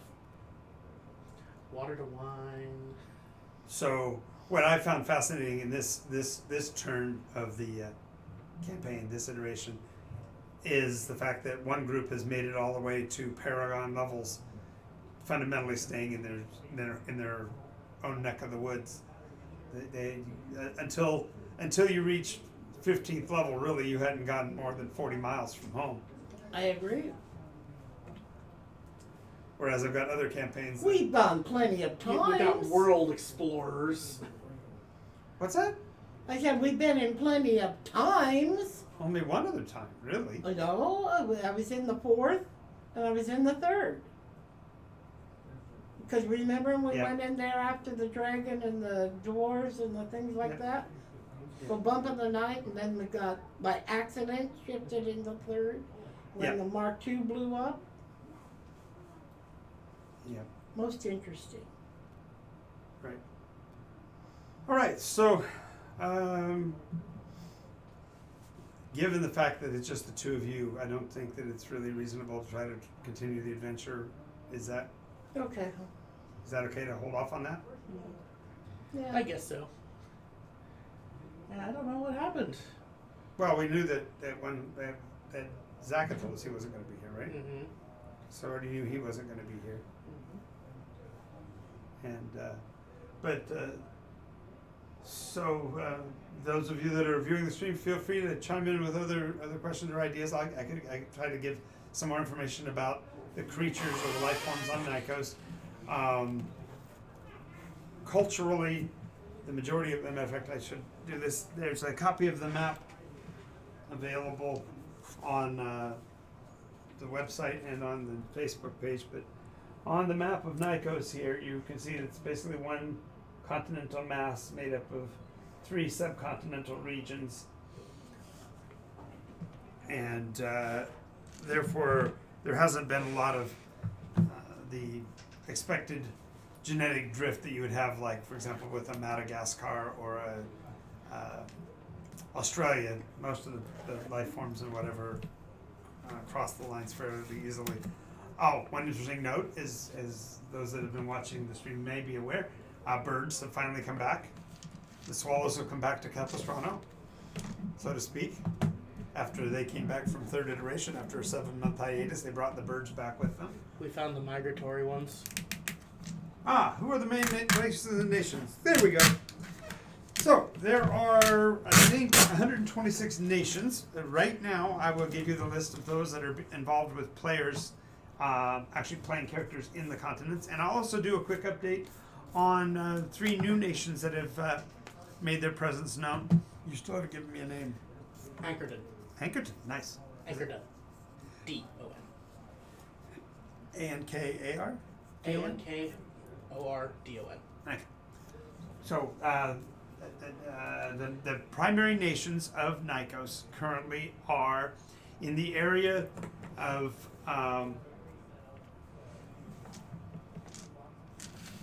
in the area near Concordia, although they've never traveled there yet, and within the nation boundaries of Florin is the city of Cauldron. It rests atop a peak of a mountain along the edge of the Mornglade and along the edge of Dragonbone Pass. That area is predominantly mortal humans. There has been a recent kind of incursion of sect-gen refugees. They're considered to be refugees sort of because they are remnants that are left over from a war that occurred but didn't occur. Very confusing to many of them, and they've don't even remember where they live, so they've come to the city to live within the boundaries of Cauldron. A second location where a group of players are is in the area known as the Whispering Mists, and along the edge of the Whispering Mists in a place called Fulcrum is the group that plays here on Sundays, and they're in a town called Selk, which is a port city on the coast of Fulcrum, and the king has been exerting his desires for the region and coming up against a bit of conflict.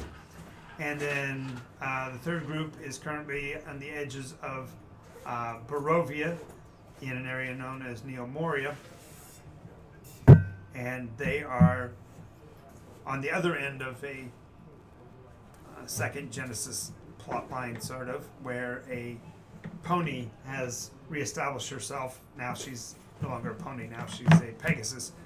But Ivory, the Pegasus Empress, rules over Neomoria, trying to create a haven space for the sect-gens to come.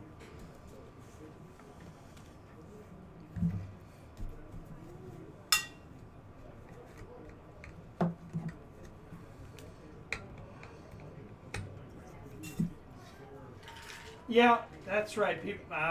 Two people didn't show up today, but we already were aware they would come here. And okay, then what's some more stories? Okay, so yeah, and Barovia is spelled Berrovia. Comes from a word representing location, not a reference to a certain dark Curse. Dark Baron of Barovia. But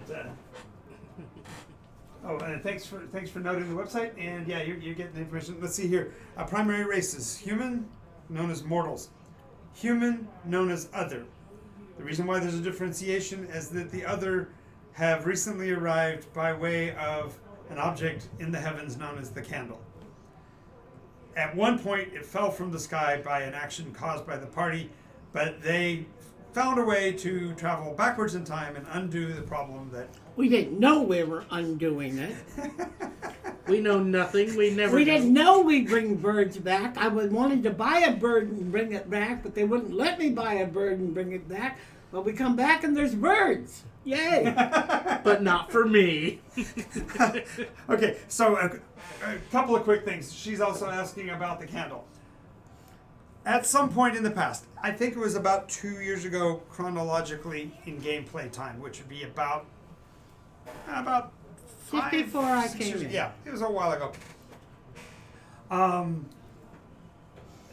the night sky, there was a blossom of light that kind of looked like a monstrous flaming chrysanthemum, for lack of a better term, filling up about a quadrant of the sky. And this brilliant flash of light was followed by several more smaller bursts of brilliant light as something appeared in the heavens. In the afterglow of that brilliant flowering, there was an object that looked like, for all the world, like a brass candlestick, like a taper, but inverted, with the fire below the candle. And it sat suspended in the air, in the night sky, opposite of Nimbus. Since then, this brilliant brass candle-like object became the subject of a lot of conversations, and many of the more ancient cultures reacted rather arduously, sending out raiding parties, preparing soil for rituals, and all kinds of crazy things. The party that was here at the time, exigent at the time, was in a city called Cauldron, and were more concerned with local politics and making sure that they were able to get their holiday rituals in place, that they didn't do anything about the arrival of the candle. And they saw it as only a incident, nothing really important to pursue, for there was no record of anything critical that they needed to do in reference to that object. Like he's making a gesture towards someone. I don't know who he's talking to. They really like we come back and there's birds line.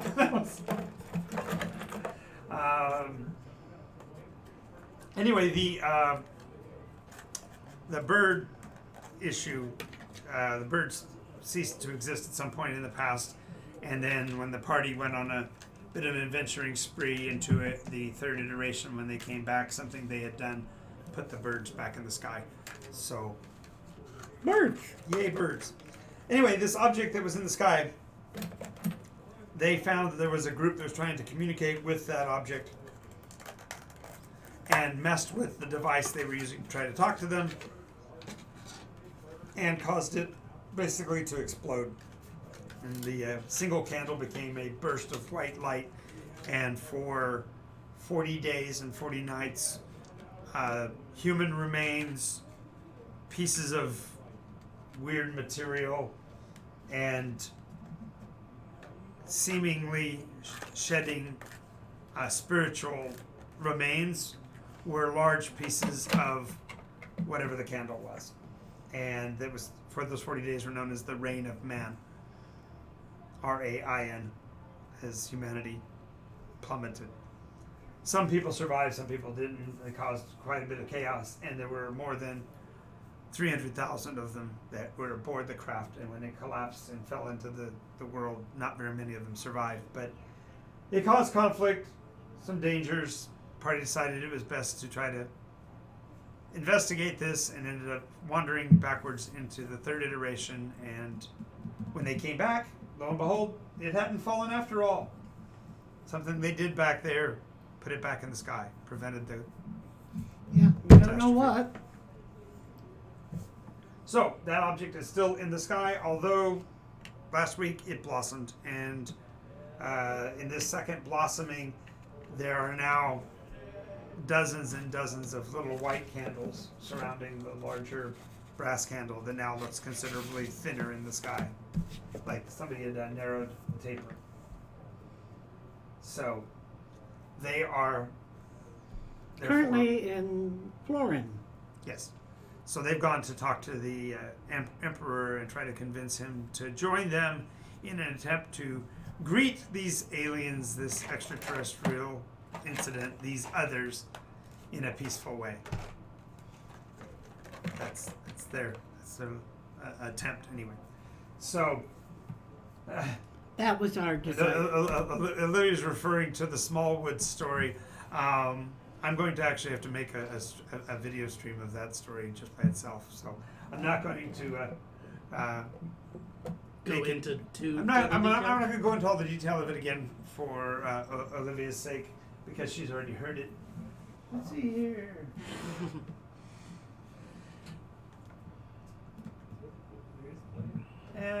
Yep.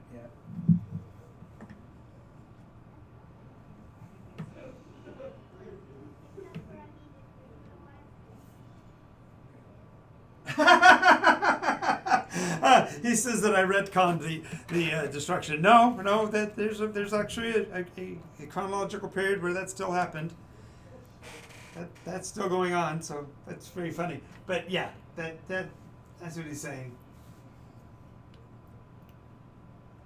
Yeah, that's very funny.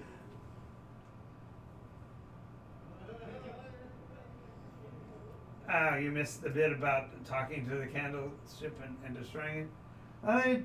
They didn't actually talk to it. Somebody else was talking to it. There was one group had discovered one of the villains was actually in communication with whatever it is and broke it, so to speak. They actually sent somebody aboard, but the rest of the party doesn't know that the little sucker went up there by himself and did that. So. I don't know who I'd be talking about. Kush. All right, so I caught up with that. Let's see some other quick stories. What other little thing do we have running around with us? Oh, Not that Mary's very tall. no. Let's see what some other stories. Oh, well, there's the story of Bridgeton that when they built the city, there wasn't a river through it, and then party members made a wish to bring fresh water to the city and didn't take into account the fact that might mean actually redirecting the flow of an actual river, so they had to find ways to reconstruct their city to survive above the water level, so they built an entire city on a giant, if you will, bridge. They call that place Bridgewater. So the whole town is actually on top of a monstrous bridge over the river itself. Yeah. I see. Yeah. So let's see. What time is it getting to be anyway? It's 2:30. 2:30. We're going to take a little bit of a break, guys. I need to take care of some business. We'll be right back. Please stay with us. See you in a minute. No.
Alrighty, are we all back? Let's see. No.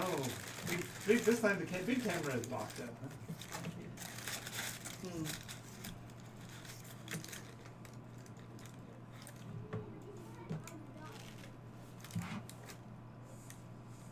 Okay, everybody wave. So I know everything's fine. There we go. Okay. And we're back. Alrighty, thanks for letting us get away for the little break. And we are talking about stories of Nycos. So let me ask Matt if he wants to give us a story of his experience way back in the 7th iteration. Just something that happened that was very Nycos. Very Nycos? Yeah, they made it different from other games we played. Oh, jeez. It's hard to just pick one. There's so many instances of that so Nycos. Ranging anywhere from Let's go with the very first time you cast Sacred Flame. Okay, I wasn't sure if that was so Nycos. I thought that was just, oh, that's so new player. No, that was actually that's in the now. that was our old friend. That's Grabham's, right? What's his name? What? Well, you tell the story. You tell the story about your Sacred Flame. I just remember that it's historical. So this story that he is referring to is from the very first session of D&D I played ever, when I was invited by the player Wraith from Friday, Cody, to join in John's game. The group was, I want to say at the time, close to 6 players, not including myself. Mm-hmm. I decided to walk up and go, what does the group need? And somebody suggested cleric. So I was helped to make a cleric that for some reason was very focused on charisma, as nobody at the time knew that clerics were not as charismatic this time around. So we come in, and I don't quite remember what happened. I want to say the party's rogue at the time caused a misunderstanding, a mishap. And so we had a hand of guards bearing down on us in the stables. Yes, a hand being a 5-member group of warriors of Eldrasar. Warrior women. Yep. I remember they were all warrior women. That's true. At one point in the fight, there was archers on rooftops. I cast Sacred Flame, hoping more or less to slightly injure one so that they would run away going, oh, they're powerful, we don't want to die today. I cast Sacred Flame, hit them, I believe with a critical. He failed, yeah. The female warrior failed her saving throw. Fell off the roof. Burst into flames, falling off. Burst into holy flames, falling off a 2-story roof, and then Robin run right up. She's okay. Heal. Oh, she's fine. So he puts her down with the flame of God, and then feels bad about it. Yep. So he races up and look, she's fine. Help. Yes. So yes, that was Robin. He was 7th iteration. I don't know off the top of my head how far into the story of 7th iteration's grand arc that was, though. I want to say it was near the beginning, but not the beginning. Let's see. Later on down the road, we needed to guide our flying ship that runs on powerful music, but nobody in the party was good enough. So we had to capture, corral, domesticate this giant singing 15-foot tall beetle bug that made wonderful tones of music.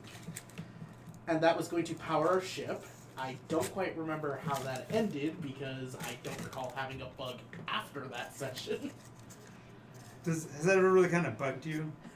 Just a little. Let's see, we had our 2 party members, a rogue and I believe a sorcerer, trying to make the opium trade, and so they were trying to mass produce purple, a heavy addictive narcotic, and at one point they decided, let's see what happens when we make this aerosol based. Robin got hit with it and saw his goddess, Timora, the goddess of good fortune, beckoning him towards the edge of our flying ship. needless to say, he learned how gravity works. And that was not the first time that a flying ship, Naked Timora, and Burple hit Robin of the Red Band. That it happened twice. Are you saying you were a bit addicted? Are you saying? No, I kept getting hit by it, and somebody else kept throwing it at me. There was one instance where I took it willingly, but did not know it was Burple. Well, no, the reason why it was non-lethal. This is the crafter thing, was only 24 feet above the ground at the time, and so he didn't have to worry about full cap damage. They were actually. Are you talking about when I fell off the ship? Yeah. No. We were high up in the air enough to cause death. Subject, using rope rigging, jumped off the side, swung, and caught me mid-air and brought me back up. Oh, that's right. I was caught by the party member who, in current lore, did the ultimate sacrifice. He who can no longer be named. Yes. His full name is lost. So no, he didn't take full damage. In other words, I never the took party. any damage because the party kept always saving me at the last second. So I remember us. Let's see. I remember. How do we sneak into this giant tower? Tell him about the squirt. I'll get to that in a second. You're gonna save that one, right? Yeah, that. I remember. Okay, well, we found out that aerosolized Burple can basically knock out people for the most part, especially if they're elven, I believe they were. We had to get into a tower filled with noble people. And so, what do? We have the priest go in with his censer burning Burple incense, knocking everyone out, and then a group of, I don't know if they're radicals or something else, they just came in with Morgul blades and finished off the entire nobility. And this all happened because of a simple phrase. What you got there? Wanna buy a squirt? Everything that has happened with Burple, the 7th iteration, was due to a flower. Everything wrong. Everything wrong. Okay. You could blame part of it on that flower. This is one of those things that's a behind the scenes of Nycos. You wanted to know about a unique life form of Nycos. The squared life cycle is probably one of the most intricate and multi-step processes you can think of. On the hillsides above the nation of Corum, in the mountains along the edge of the Nixian forest, grows a small white flower that, for all the world, looks like Edelweiss. Just these tiny little flowers that grow on the ground. They've got tiny little purple stamen. As they grow and they get pollinated, the stamens actually start to conflate and look like little tiny, for lack of a better term, hot air balloons. The stamen becomes lighter than air when they're floating. Yeah, The image that you gave us at the time was very reminiscent of a Dumbo octopus, actually. For the kind of bulbous, almost like a hot air balloon, but it kind of looked like it had tendrils. Right. But that's as the stamen of the plant, the little white flower grows this purple bulb thing, and as it gets larger, it literally is like a flying jellyfish. Yep. So stage 1 is the flower. Stage 2 is actually looks like an egg, like a brown furry egg. Damon, oh god, that's what those white flowers were? I'm so glad I burned that ship now. Oh yeah. So the purple center becomes larger, eventually articulates little tendrils and floats away like a jellyfish floating through the air. Known as squids. No, No? that's the next stage. Oh, that's the next stage. So these little purple things float across, and that's Burple. It's the most plentiful version. Well, when these Burple float across the sky and become so heavy from the amount of nutrients they've taken in and the amount of radiation they've received, as they've risen higher into the atmosphere, they become these huge clouds of purple. They start to descend, and as they fall back to the ground, they pollinate a second time, similar to the process of mistletoe. So the secondary form starts off as this clump, and it grows into a second furry egg-like shape. But the second furry egg shape is larger, and then when it germinates, it actually pops out into an actual bird called a squirt. And the squirt has very large eyes. I know I've got a picture of it someplace. I can't get to it right now, but I will definitely put it up on the site now that we're talking about it. But the squared bird-like thing can grow to obscene size like turkeys. They are basically brainless. They just kind of wander around on the ground, and they're called squared because of the sound they make. Squirt, squirt, squirt. You want to buy a squirt? And they're kind of mindless. And the reality is that they don't have any optic sensors. The place where their eyes would be are what's that? They're just more or less colors. Right, so they're just scintillating, like they look like eyes, but they're just coloration on the sides of this thing's head. And so they won't run around, they travel around because they're trying to find places to germinate and repopulate as the flowers again, right? The problem is that these creatures have found, because of their developing as a creature of pure magic, that their flesh is full of chemicals that when mortals eat it, they become extremely susceptible to suggestion. And the evil villains raised these and took them to Corum because they wanted to overthrow the government there. And they had a huge feast of squirt. And so the entire nation fundamentally became susceptible to suggestion, and therefore were basically told to sit and raise their heads, and they were just slaughtered right where they sat. 7th iteration, we didn't know what we were doing. Ever. You had history books. Nobody read? We were making history. No, they were making history. There were no okay, history before us. so- We made history. Right. Let's see. So we had okay. our... Also, I said that wrong. So the flower goes into the purple. The purple becomes the plant that creates the egg, and that is more like mistletoe. It's kind of green, leafy, but no actual flower. But all of a sudden, it has an egg-like thing. So there's not two stages of eggs, only one stage of eggs.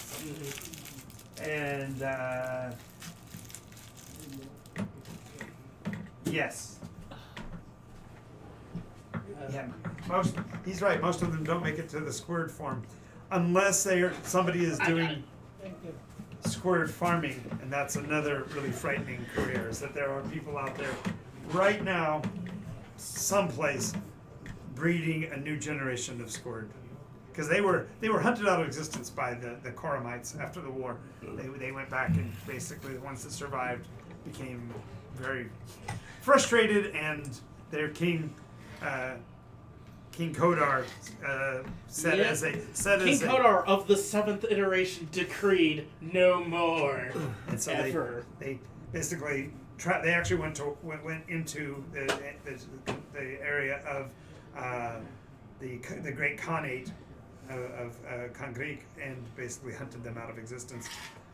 But rumor has it that somebody is growing them again. Let's see. I also remember we got somehow into a war scene with the dreaded Ixal. Me not knowing how... Hashtag not as bad as the chummy. The chummy story, that's another whole thing. So yes, I've only heard about Chummy. large massive war going on. I did not know how spiritual weapon worked, and we were not doing research on it. So I had an on autopilot coin whizzing through enemy heads and any ally nearby. So it was pretty much a, hey, that half of the city is being patrolled by a spiritual coin. Let's not go over there. Kodar got sent to hell. Squared. That's very funny. Somebody mentions, oh yeah, Burple is cool, but Squared is not as good as the chummy. Hashtag does not go good with bread. That's an ad campaign from the fifth iteration. Fifth iteration, one of the party members, when she started, she says, I want to play a Primus Elf, and I'm going to betray you all. She said that to every player. She says, I want you to know, I am playing a Primus Elf, and one day, in story, I will betray all of you. You will all go down because of me, because I'm playing this. Just letting you know. Now, we didn't do any collusion. It wasn't like this wasn't something I asked her to do, and it was not a build-up. Nonetheless, there was a point in the story. They were coming up on the conclusion of the campaign, and she got in a position where she was challenged by her own people whether or not she was going to be loyal to her family, and she did throw the entire party under the bus, and they had to fight their way out, and she actually, as a player, let her character become a villain after that. She handed me her character sheet. Says, this is it. This is the point when I do it. I'm done. I'll play something else if I'm going to play anymore. But she did exactly what she said she was going to do. The look on everybody's face was worth it, because she had done such a fine job of doing the setup for it.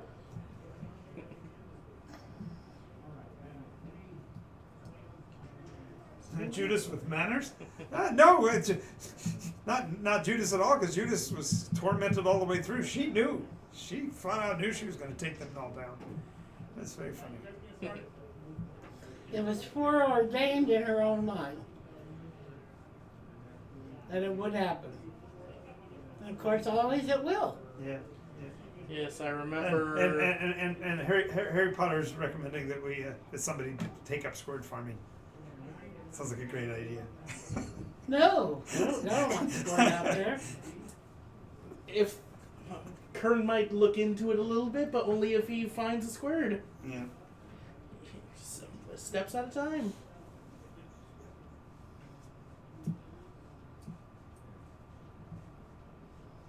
Do squid taste good? Yes, the squid tastes good, like the best turkey meal ever. If you're familiar, there's what are they called? The chemical that's in turkey that puts you into torpor. Tryptophan. Yeah. So imagine tryptophan mixed with, I don't know, mescaline. So when you get up on it, it feels real good. Whenever anybody says, "Let's watch sports," okay. Let's drink some beer, okay. Let's kill these nobles. Okay. Oh no, it's an orange veil thing. Ooh, that's horrible. Everyone, That's horrible. Orange Bell was founded on Burple manners. Oh boy. Yeah. That's. Wow. It must be how they dye the veils orange. It must not have lingering fumes. No, they're purple. No, they're clearly purple. They're clearly brown. Yeah. Oh, that's what we could talk about. Is you were talking about how they were concentrating. The reason why you guys were trying to concentrate is each campaign that I've run of Nycos, dating all the way back to the second iteration, and that was probably because one of my players was the son of a drug dealer. Long story, but that young man decided that he was going to find a way to create a narcotics trade in Nycos, in the game world. And it seems like every group after that has tried to find a way to continue it on. Or find a different way to do it. Like, so for example, someone in the third iteration allowed gravity to no longer function properly and let the fish fly for the first time. So flying fish led to jellyfish. Jellyfish became a thing where they were hunting jellyfish. So somebody started breeding the jellyfish so they would taste better. Well, as they started doing this, did they go good with peanut butter? Well, the thing was they came up with jellyfish that was spreadable. So spreadable jellyfish was known as Burple because it was made out of Burple-ish jellyfish. Not knowing that they were tied into this longer lifespan, that's all they were doing was hunting jellyfish for the jelly. And so they would bottle it and jar it, and that was expensive. It took a long time. Mm-hmm. Then my fifth iteration folks say, you know what? Let's try to capture them. They weren't very good. They ended up covering the whole ship with this stuff. They ran right through a cloud. So the whole ship gets turned purple. Well, because they left it sit there and dry, somebody else got a knife and went out and cut it into long strips, creating like a fruit by the foot made out of this dried jelly stuff. Purple and strips. it was more concentrated. So since it was a darker purple jelly, they called it indigo. So the drug was called indigo. And they would therefore farm it and they'd go and collect it and make it into squares and then sell it. Then this group decided, oh no, we want to make it an aerosol. We wanted to basically make a they- hookah bar. I guess. They're gonna smoke it. So instead, they opened it. They subjected it to open flame and created a cloud, and that's how he got affected. That's how I've got hit by it on 2 different occasions. Each one ended with me jumping off the boat to try and get some from my They should have kept the god. safety line on them forever. You had to go to sleep with them. Oh, somebody says, oh, let's get back to dragons with this. Can we feed the dragons on squirt and purple and make them docile and then ride them? Well, first of all, dragons can be ridden at certain sizes. Once they get above a certain size, they won't even bother. And if they're too small, they can't be ridden. But there are actually, we haven't gone into a lot of the areas where in the wilds where you would actually find the crystal dragons or whatever. But there are also, besides the dragons, there are also the drakes and what's the other one? Wyverns? No, drakes and wardens. Drakes are the winged ones that they only have two back legs and then wings. Yeah, that- wyvern. Wyverns have wings and legs but no arms. Drakes have no wings but have front arms or legs and a back set of legs. Right. And a tail. And they also can, well, a drake, like a fire drake, can speed around the world in like seconds. The classic D&D fire drake. Right, but They're speed demons. I have a paladin. Daemoneth is being absolute. No, we're not doing this. Not ever. No. And everybody's going, come on. Daemoneth's going, fight me. Imagine that. See, Mary wants to fly. If it would be on the back of the dragon. Well, okay. So dealing with dragons and flight, you can definitely get involved with dragons and fly. Getting them to allow you to ride with them when they are making jumps, because they teleport also, they won't do that. They can't teleport and take you with them. At least theoretically. Some posit the reason why they won't is that they fear that you're attempting to get them to take you back to Nimbus, and they can't do that. So they won't do that. So We can't let you corrupt the homeland. No, she wants to fly. She wants to be in the sky. Olivia's leaning on her professional experience here. She says, if I can wrestle an ostrich to the ground, then I think I can take you on. Oh! So Go, Olivia. She's going at. She's going to wrestle Damon for the right to ride a dragon. Fight me, bro. Go, Olivia. That's very funny. But so the idea of like, for example, befriending a dragon or becoming a dragon rider, it is possible, but more than likely you're going to be a wyvern rider, because the wyvern species are not of the dragon breeds. They're more lizard-like and local. They're not from. Elsewhere. They're not from Nimbus. So, if you end up being they're from Nimbus. the group of people on Nycos that ride on beasts that fly call themselves dragon riders, but they're actually riding on various wyverns. EVK's response. No, she would love to ride on a dragon. Not a wyvern, a dragon. She saw the dragons. in Nimbus.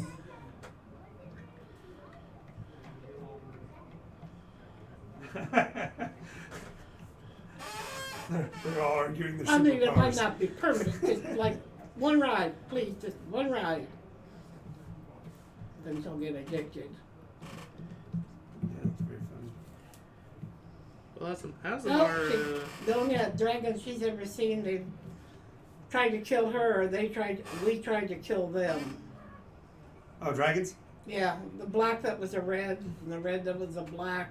Yeah, you haven't been any place where you've seen any that were really small enough to ride either. You've also seen just the adults. Was it accompanied by a bell? No. No, they haven't run into. It'd have to be a good Mabel. dragon. It would actually have to be a good dragon. Because it's the only one. Or a that- prismatic. Or yeah. Or, Metallic or prismatic. Yeah, it would have to be basically a prismatic is a good dragon. Nah, they're They're neutral. they're true neutral. Metallics True are neutral? good. Metallics are good. Metallics are good. And then it would have to be a metallic.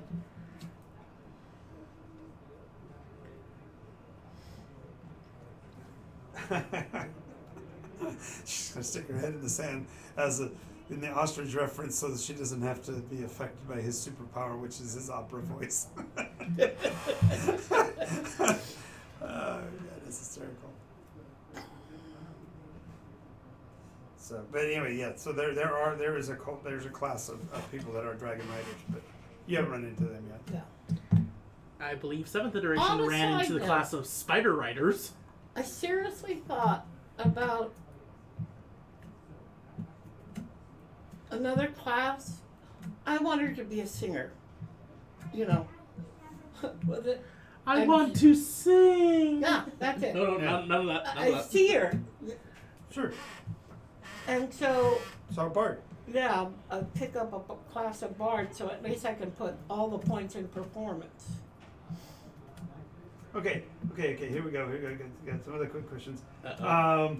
We're gonna answer Harry Potter's question about religion second. We're gonna go back to the earlier question though, because that one's a bit of a can of worms. But there was something else that was asked up here. Okay. To the comment of I never get my question answered. Well, we're just gonna skip that. Yeah, no. The could you feed squid to dragon? You could, but dragon are already so imbued with mystical power that the amount of magic that comes from the squid would only be enhancing to the dragon's already natural ability. Human beings are particularly susceptible. Notice that others would be extremely susceptible. So you might want to think about who might be raising squid and why they might be raising squid in reference to the current about to happen debacle. Well, as far as I know, Kush doesn't raise them. Oh, nice! She was immediately to Kush. All right. No, well, she's the I'm talking only about- one that I know that deals in narcotics. No, villains. Huh? I'm talking about villains. He's Oh, not talking about villain. players. I'm not talking about player characters. Vilantru? But he isn't there. I mean, whoever that overarching villain is that's Okay. behind so much of the mess that we've been facing. Plot twist, that's a player. So the next question, which would be Olivia nails this one. This would be a long discussion. Harry Potter says, what's about religions on Nycos? I mentioned a dude worshiping Lady Luck and falling off of a ship. All right, using your term, when we speak of religion on Nycos, currently the majority of faiths are really more philosophies than religions, because for the last 150 years or 1500 years, depending on who you talk to, in other words, the 126 AR, which is our PR, post revenue, the gods and all of the external accesses to Nycos were shut down. You could not reach Nycos from any of the outer planes, any of the inner planes. It was its own place. It was separated from them. So there hasn't been anything other than the influence of this cultural group. And this cultural group fundamentally took earlier concepts of gods and painted them in color, so that each color represented a different philosophy. This information is available in the Discord, and was it knock on the door? I don't know. I think it's inadvertent. Okay. So yeah, therefore there were no external or exterior gods. You're talking about the veils? Yeah. And which iteration were the veils started up in again?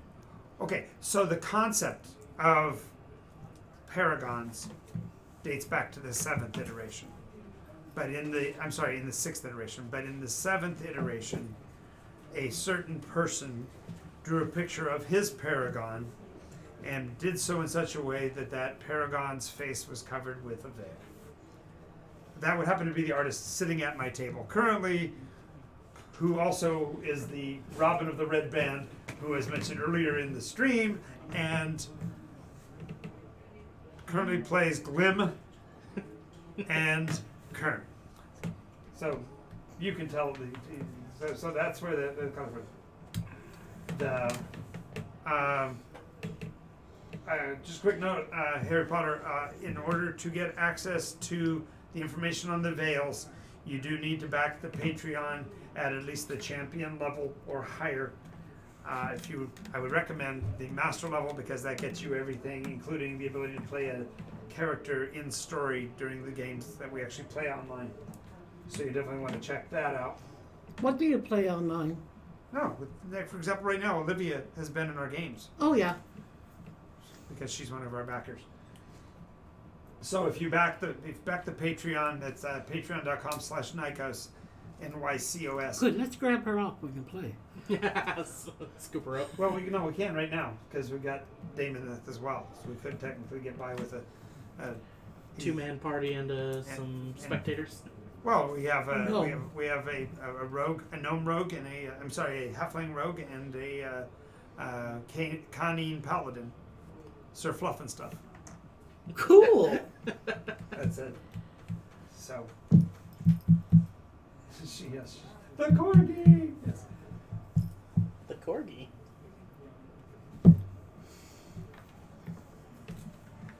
Sir Fluff and stuff? And it's what type of race? Sir Fluff and stuff. I is totally understand what you're saying about having other stuff going on, but yeah, you're more than welcome to consider it. Anyway, so the quick version is that the veils represent philosophies. They all are, generally speaking, favorable to one another with certain specific exceptions. They are actually known as the Order of the Nine Veils, but in actuality there are 10 constants that are identified. The reason why they call it the Order of the Nine Veils is that each one of the veils has at least one other veil that they can't abide in any way. So, for example, Except for green. yes, but green doesn't even like white. Doesn't like white. White's nihilism. White is the end of time. White is nothingness. Anti-life. Right. Orange is okay with everything. So life has an opposition. Life doesn't like white. White doesn't mind you at all, Yeah. because you've got to get to the nothing, and to get to the nothing we have to act. So therefore we have to have life. But you have an opposition to nihilism. Absolutely. So what's really funny is that Miri and Tiara wouldn't like each other for that very reason. I don't know if Tiara has stay to start. white. Tiara has to start white though. She's starting white because that's where she's at. That's right. But when she finds out about we'll the see. Paragon's idea of what they are, So yeah, she'll we'll get to all that. But so green is life. White is nihilism, or their focus and objective is purity, and to become pure you have to become nothing. You have to cleanse yourself of all things, and therefore you leads eventually to nihilism. Black is liberty. Red is control. Those two don't like each other. Indigo is truth. Indigo remember how we do the opposition. I don't have the list in front of me, but there are 9 of them, and they all identify. Yeah. Yeah, so green is the safest veil to play, but I think orange is the best.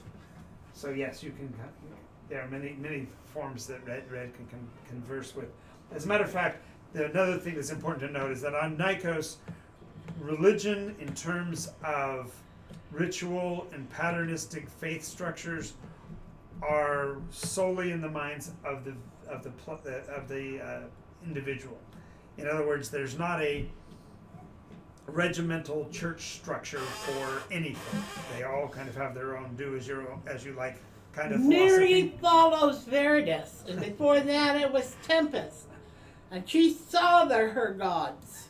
And I don't have to go through it because Damoneth is reminding them of all of them. So thank you. Continue to do that while I move on to other things. But the issue is that the player characters don't actually choose gods to follow, even at and specifically at level 1, because actually their gods come and choose them at about 4th level. And the choice there is not really a choice from the standpoint of you must serve me. It's more along the lines of I'm betting on you, pal, because the way the gods interact, the Nycosian gods, the ones who have been here the whole time, basically manipulate and mess with people with the purpose of trying to get their agenda through over time. So Glim's met one, but he doesn't remember anything. What was that? My Friday character has gotten his godly patron, whatever, but Glim doesn't remember what the deal was. yes, as a matter of fact, Harry Potter mentions the fact that there's no religions here. Perfect time to start one. Well, that's really funny because we have one player character who is at Paragon level who's decided to do just that. He's going to use his powers to get himself a wish and make himself into deity. So this is going to be an interesting world after Wednesday. Yeehaw. We already have, 3 nobles in the party? Three When landed? you come to think about it, 1, 2, Well, 4 technically because, okay, so Cord is the Torg of of the Of- Goliath. Hellvault. Kush King is Kush. the king of Jadaroon. He was the Tenno. That was previously. Jace. No, Rosama is the Grand Master of Thieves for a guild. That's almost as powerful as the king. He's the Grand Master of the Alley Bashers.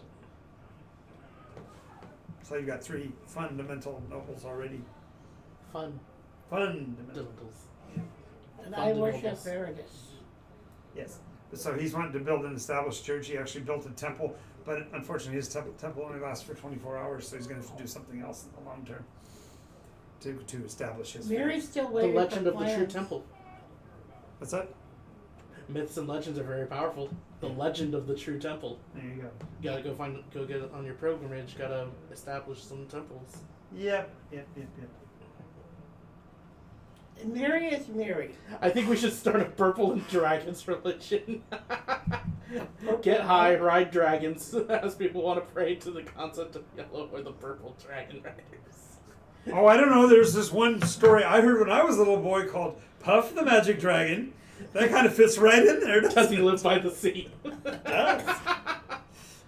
And frolics in the autumn mists in a land called Hanali. Little Jackie Paper, love that dress. Purple makes everybody orange veil, including dragons. Another fancy stuff.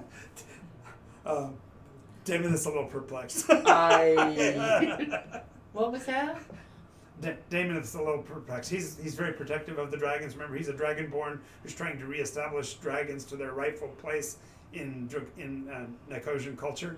So this whole talk of making a religion where we Ride them. take purple and ride around on dragons, he's not real thrilled with this.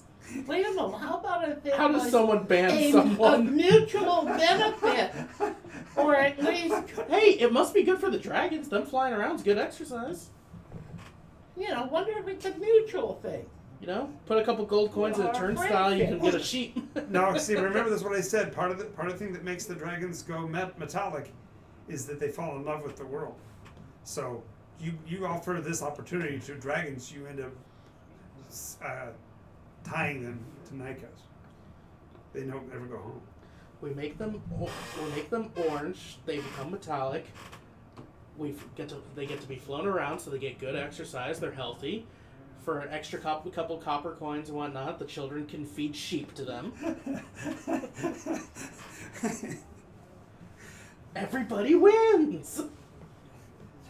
Damon and Harry are going to be great friends, I can tell.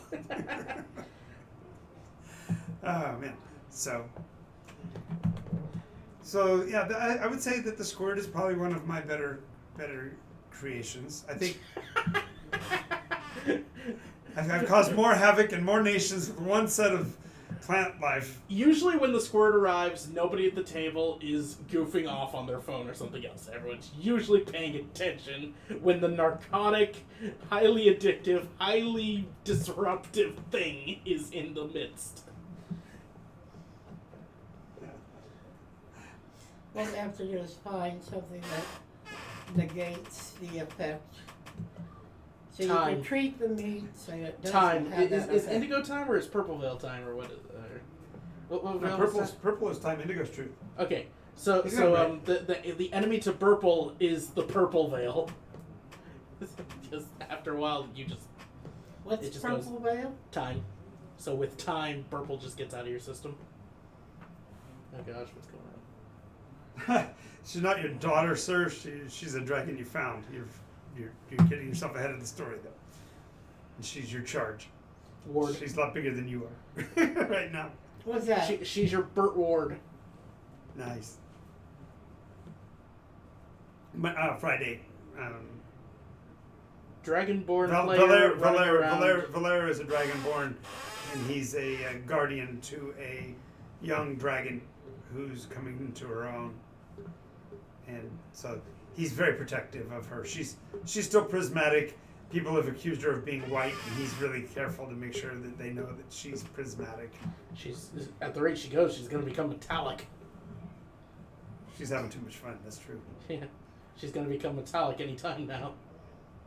Let's see, happy-go-lucky and fun-loving. She can be copper or brass. David goes, what? No, fake news. She's not turning metal. Fake news. Copper or brass? I'm trying to remember which one is very happy to meet you. Copper are chaotic. Silver loves to meet people. Silver Yeah. are neutral good. Copper are... Gold think they're people. And gold is Gold is lawful good. good. They And like to turn into copper people to is interact. Is chaotic good. Yep. Those are the three noble metals, quote unquote. Yes. Oh, and the platinum dragon, lawful good. Yeah. Yeah. Yeah. Copper have a penchant for burying people up to their neck just so they can talk their ear off. Brass like to disguise themselves as humans to convince people to help with salvaging shipwrecks. That's what it was. Yeah. So. Yeah, we had a She's not contracting people to help salvage a shipwreck, so I think she's going to become a copper dragon at one point. garrulous copper dragon. Yeah. No. As far as let's see, there are other odd steed choices too. In previous iterations, the bird populations grew into rather Eagle riders? Giant eagles. the giant birds. So there were giant falcons. Each of the different wings of Arios were basically Primus elves riding on. Back to the birds again, says Harry Potter. Yeah, back to the birds again. They keep coming around. Does Nycos have bees? There's a whole insect invasion. I think there might be some bees in there, yes. There would have to be almost, or some other insect that take its place. Otherwise, most pollination wouldn't take place. Bees are the great pollinators. Yeah. Though there is some windborne pollination that goes on naturally. Oh, that's right. Yeah, they even met a phoenix once. What's that? He says, "Yeah, we got to meet a firebird one time." I said, "Yep, you met a phoenix." Different than a phoenix. Phoenix is a phoenix. Really likes your line about we came back and there was birds. There weren't birds before. Now there's birds in the sky. Yep. There's always birds. There's always going to be talk of birds. No, that's the problem. When they came back, they've been there forever, but there hadn't been any for So- in this iteration at all. So what There's always information? been birds. So what information did the two of you think you have? If we, in a quanta environment, in a meta environment, we are just talking about the game in general. What do you know about the different iterations? If I said first iteration, what happened that you know of in the first iteration? Nothing, as far as I know. Over my head. Okay. Second iteration. No, I've never been there. Third iteration. The sky was blue. Sky was blue. What else? The races seemed to be getting know there was a along guy named okay. There Saf. was a flying city. I know there was a guy named Saf. The black staff. Yep. Yeah, there was a flying city that was controlled by some wizard who wanted something Okay. So badly. are there any He wanted overarching a threats? shard. Are there any overarching threats currently to the universe? Yes. The Yeah. primary challenge to the universe, as it is, the first and overarching one, is the fact that somebody that the histories of humanity and its relationship with Nycos has been obliterated. That makes it hard, therefore, for them to know what to do with what's going on. There is no way to look to the past. Historically, most cultures have some ancient remembrances, ancient lore, ancient books that give them some clue about what might happen in the future. There are none of those. Yeah. The second thing that's overarching is the fact that there are physical storms that are, Time storms. they're locative. They're physically at positions in space in a constant way. In other words, you literally walk across the surface of the ground and can see a storm that never goes away. It's still there days later. And those storms are not meteorological effects, but they are temporal effects. So that's, Yes, because the first place I ever went back in time was they walk through the wave. the storm. fourth iteration. We went into a storm. We took a ship to the edge of the storm. The ship would not go in. We therefore went in on foot, basically. Right. So After some particular goal that I didn't know about because it was rather early in my history as Miri. And they, City, City. You said flying city. Jeez. city, I did. When you said that, they heard flying titty. T. They want to know about the goddamn flying titty. It's the way Okay, we're- okay. That is Robin of the Red Band. That was That's enough. Timora, and we do not talk about her wonderful bosom. Yeah. No. City. City. Timora. T.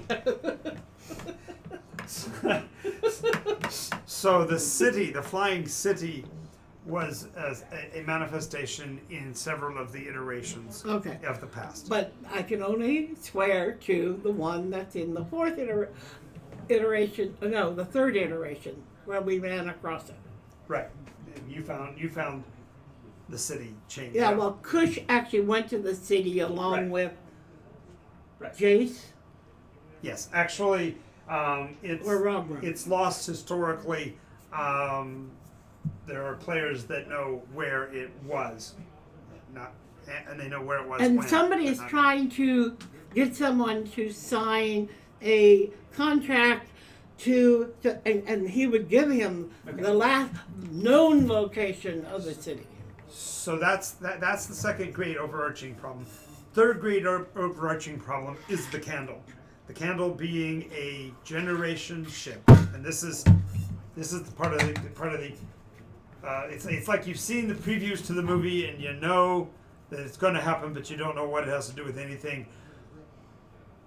The Candle is a generation ship with a population of roughly 300,000 human beings on board that Or are coming more. to populate a world that they believe they have contractual right to. And they are preparing for landing even as we speak. So they are considered to be an overarching villain. The real kicker, though, is that all of these are the precursors to something even more horrible that will come after they've been acclimated. So this is a 6.5-year story arc. So it's like watching Game of Thrones and knowing that you're going to face the White Walkers eventually and not really directly engaging with them until the last season. It's kind of like that. There's an overarching, really bad thing that's coming down the pipe, like a hammer. Well, Samir was quite convinced after that vignette that Kush has made us see that there is some overarching thing that has caused all the problems that we've faced so far. That it isn't unrelated, they're all related, so why else would they all be there in a little still life vignette of things that we've already accomplished, but you keep on wondering, as I said, when she saw them all together, her feeling was there's somebody else behind this that has caused all these instigated problems. I mean, one of them could start disturbing the normal fabric of stuff to some other end that I don't know what it is yet, except it's certainly not of benefit to the people of Nycos as they are now. How do you spell Kern's father's name again? Dobro, D-O-B-R-O. Okay. And then what was the name of the deal maker on Friday? Davros. Just making sure. D-A-V-R-O-S. Yes, two different people. Making sure. Yeah, that was something I wanted to make sure of, because when I heard it on Friday, I was like, wait, that name sounds very familiar. Yes, the difference is B or B. Yes. but here's the problem. Do you really want... And if the no one problem- specifies, do you want the risk of, hey, my dad's Satan? I mean, it could be. After all, both the demons and the devils have been trying to get in here. Well, that's why there's tiefling. And there could be somebody working with one of the sides to cause it.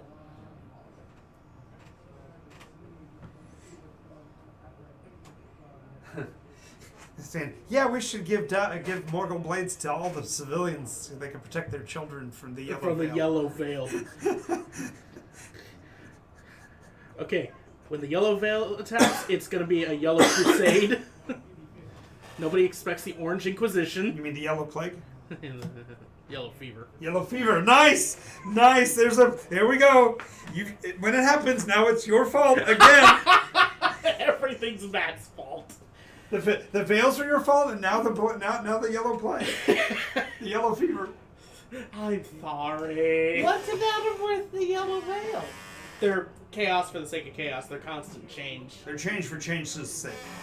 So that can include anything good or anything bad. They overthrow kingdoms to put the kingdoms into chaos, and then might actually build an orphanage. Just out of everyone who died. Then Blue just doesn't want things to change at all. Yeah, Blue doesn't want anything to change. Blue just wants people to stop messing with stuff. Don't push any buttons. Don't open any doors. Don't enter any storms. So we have the Orange Inquisition, Yellow Fever, the Blue Rest. No, you just get a case of the blues. Yeah. I just want to do Or it. Blue Depression or something. Let's see. What's Indigo? Indigo's truth. They see past everything. They know that there is a truth beyond every lie. There's a Do you core. swear on your indigo tongue that you are not lying? I can't. No, I see. It's not indigo, so I can't help you.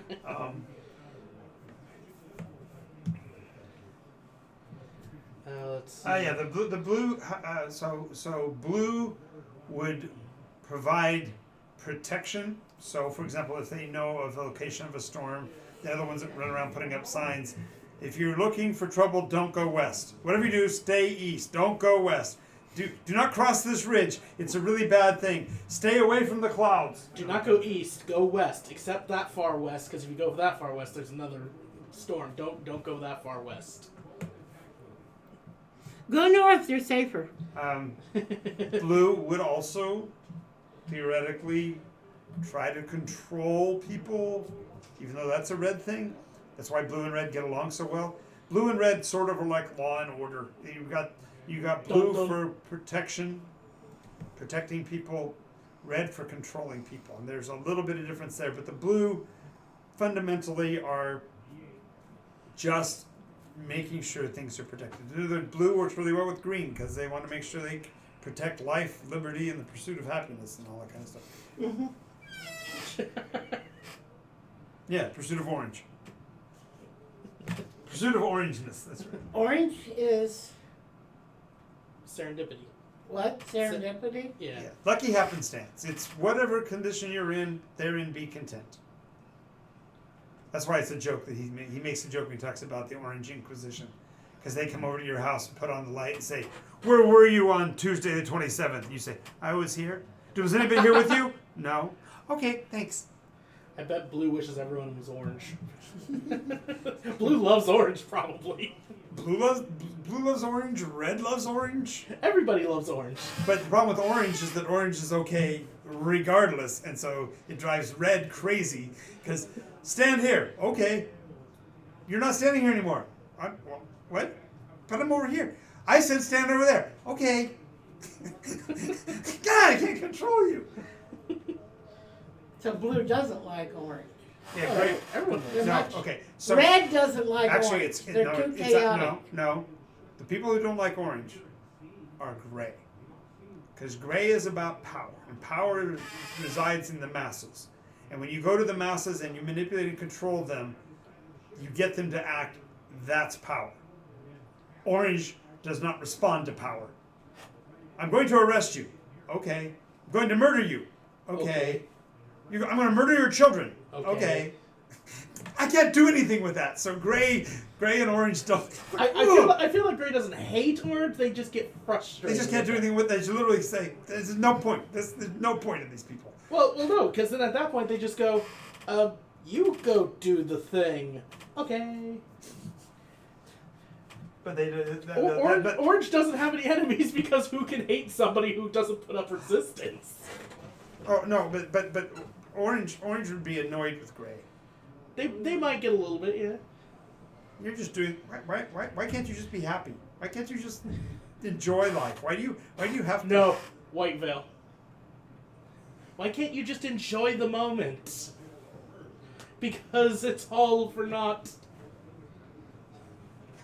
That's what we finally figured out the veil that Orange would probably not like. So, but anyway, so that's all philosophy. Really not much on the point of religion, mainly because the moral ambiguities of differentiating between them would make it difficult, make it too much like the real world, and most of us don't want to pursue that in our role-play games. Barry's an odd man now. Well, yeah, but you also are holding to older. You haven't. Do you have a written code for what Greenvale does? What their holidays are? What they do on Tuesdays? Is there a When the ritual religious they do for holidays morning? are. You haven't built any of those things. That's what I'm getting at. Is that's the kind of stuff that comes from an actual religion. You start building that kind of nonsense. You could do it. Yeah. But it seems to me that if there's something that God wants me to do, then I'll be able to figure out hopefully what it is. But you don't follow God because of His power. No, I follow God because of His philosophy. Right. That's what I'm getting at. Is that it's philosophical. It's not. Though she thinks she gets her power from him. Yeah, but it's not. I'm saying it's not ritualistic. It's not associated with. No, not like that.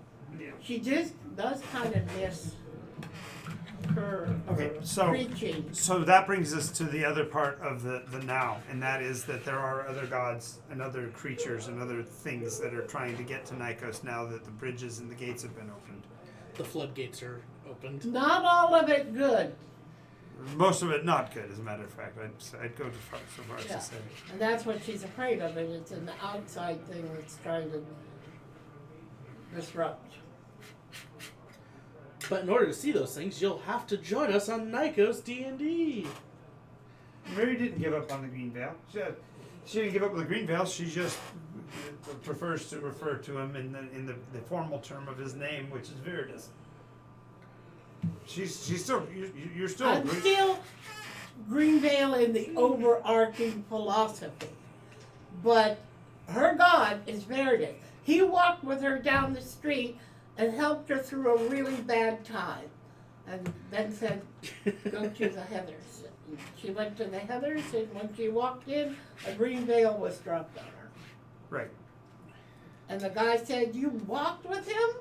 But she said, "I walked with an older gentleman. And the other thing I noticed is he had these 3 rings, Mm-hmm. attached to each other." I said, "Oh, you walked with him?" I said, So would you say that you're taking the religion to the next level? That you're actually going to start creating the ritualistic part of I the would say Viridian- so. Viridian faith? Because see, the one person that's going to need some kind of guidance on that kind of stuff is going to be the guy who's already said that he's going to attempt to attain deity. Yeah. She will, because right now she doesn't have a temple. She's hoping, because he said that he would send her the plans for a temple, that she could get those and have a temple, and then it's her church where she can preach. She did enjoy So that. so you believe Viridis is evangelistic? She would be doing it for her, but if somebody else felt the same way she did, then yeah, they would gather like they did last time. Okay. So they want to know about the characters that you're playing, both today's game and the other games that you're playing in. So Okay, I played Miri in Wednesday's night game. Miri of Elwendale, Miri of Elwendale. High Priestess of. She's Viridis. High Priestess of Viridis. Previously, she was a priestess to Tempest, who took her up when she was the 4th level. Actually, she was 5th. And Zephyr. Zephyr, a Tempest god. Which it's kind of strange for her because she was very much oriented to the life domain when she started out. She did something when they went back to the 3rd iteration. She was given a book, a King James version of the Bible. She brought it back with her from that time zone, even though the rule with our group is touch nothing, eat Bring nothing back. yeah, and Bring bring nothing back from any iteration. Well, she did, because books are just so rare, and that was one of the nicest things she liked about her time as an acolyte under. So that's Miri, and then you play Tiara. Tiara's my new character. She's a divine soul sorcerer, Azamar. She's gotten herself in trouble by being honest.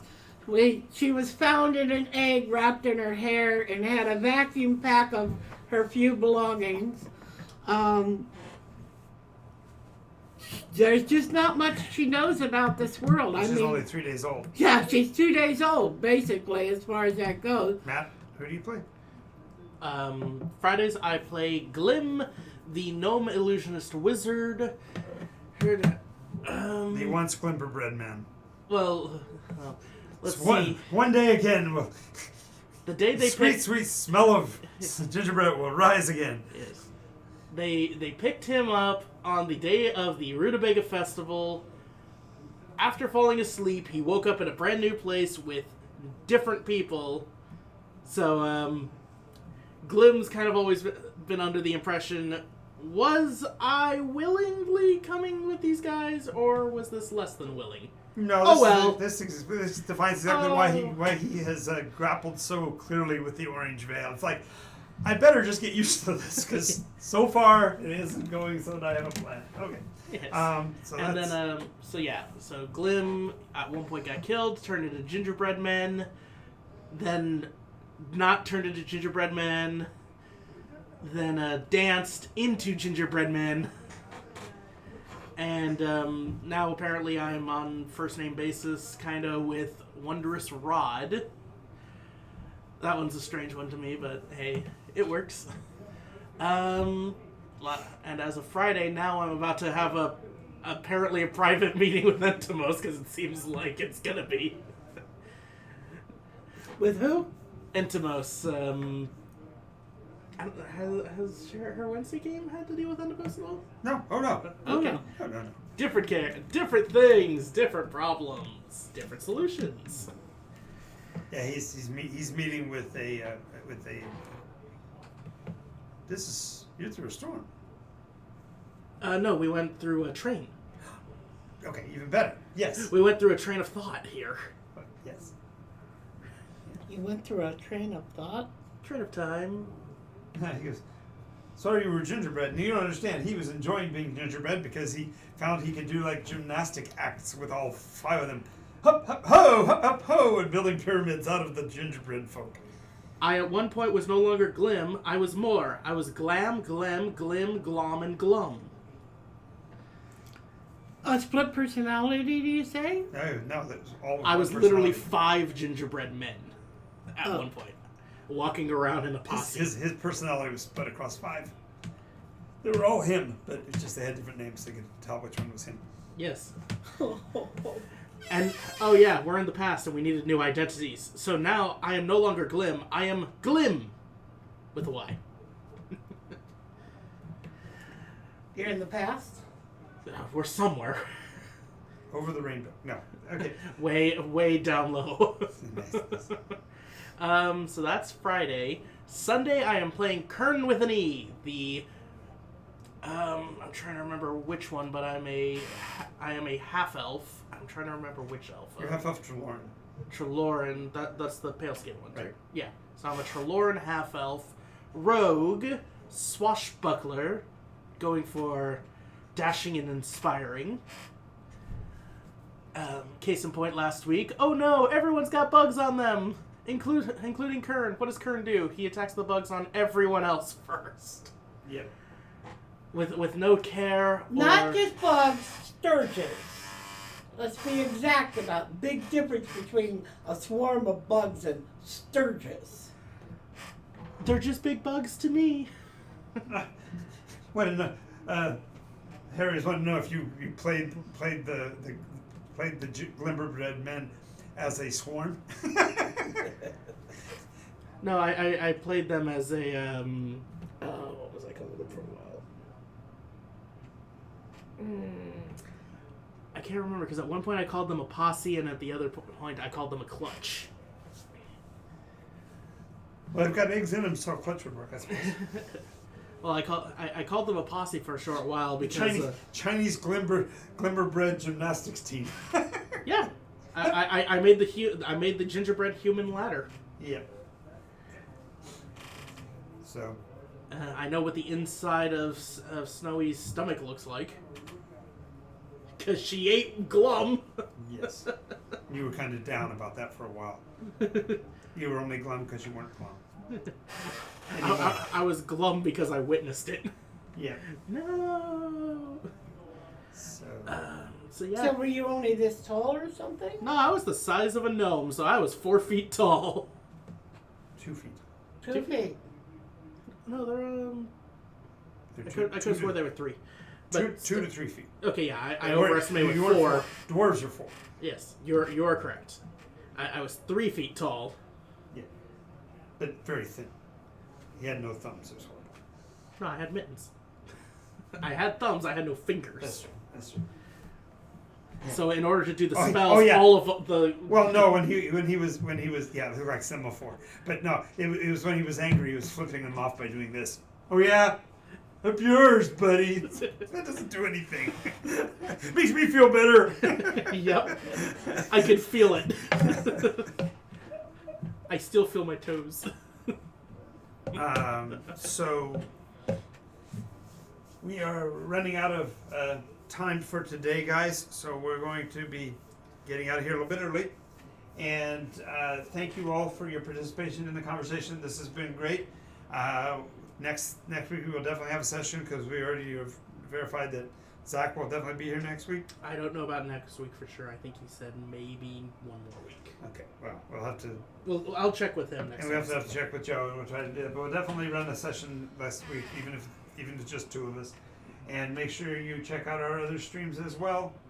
And yeah, thanks for participating, guys. And do check out the Patreon. Love to have you as part of the team and get you access to all the insider information on the Discord and also through our Facebook groups and things like that. So thanks a lot. Make sure you check us out next time. This is Jonathan Albin, the Game Market Guru. Everybody say goodbye. Goodbye.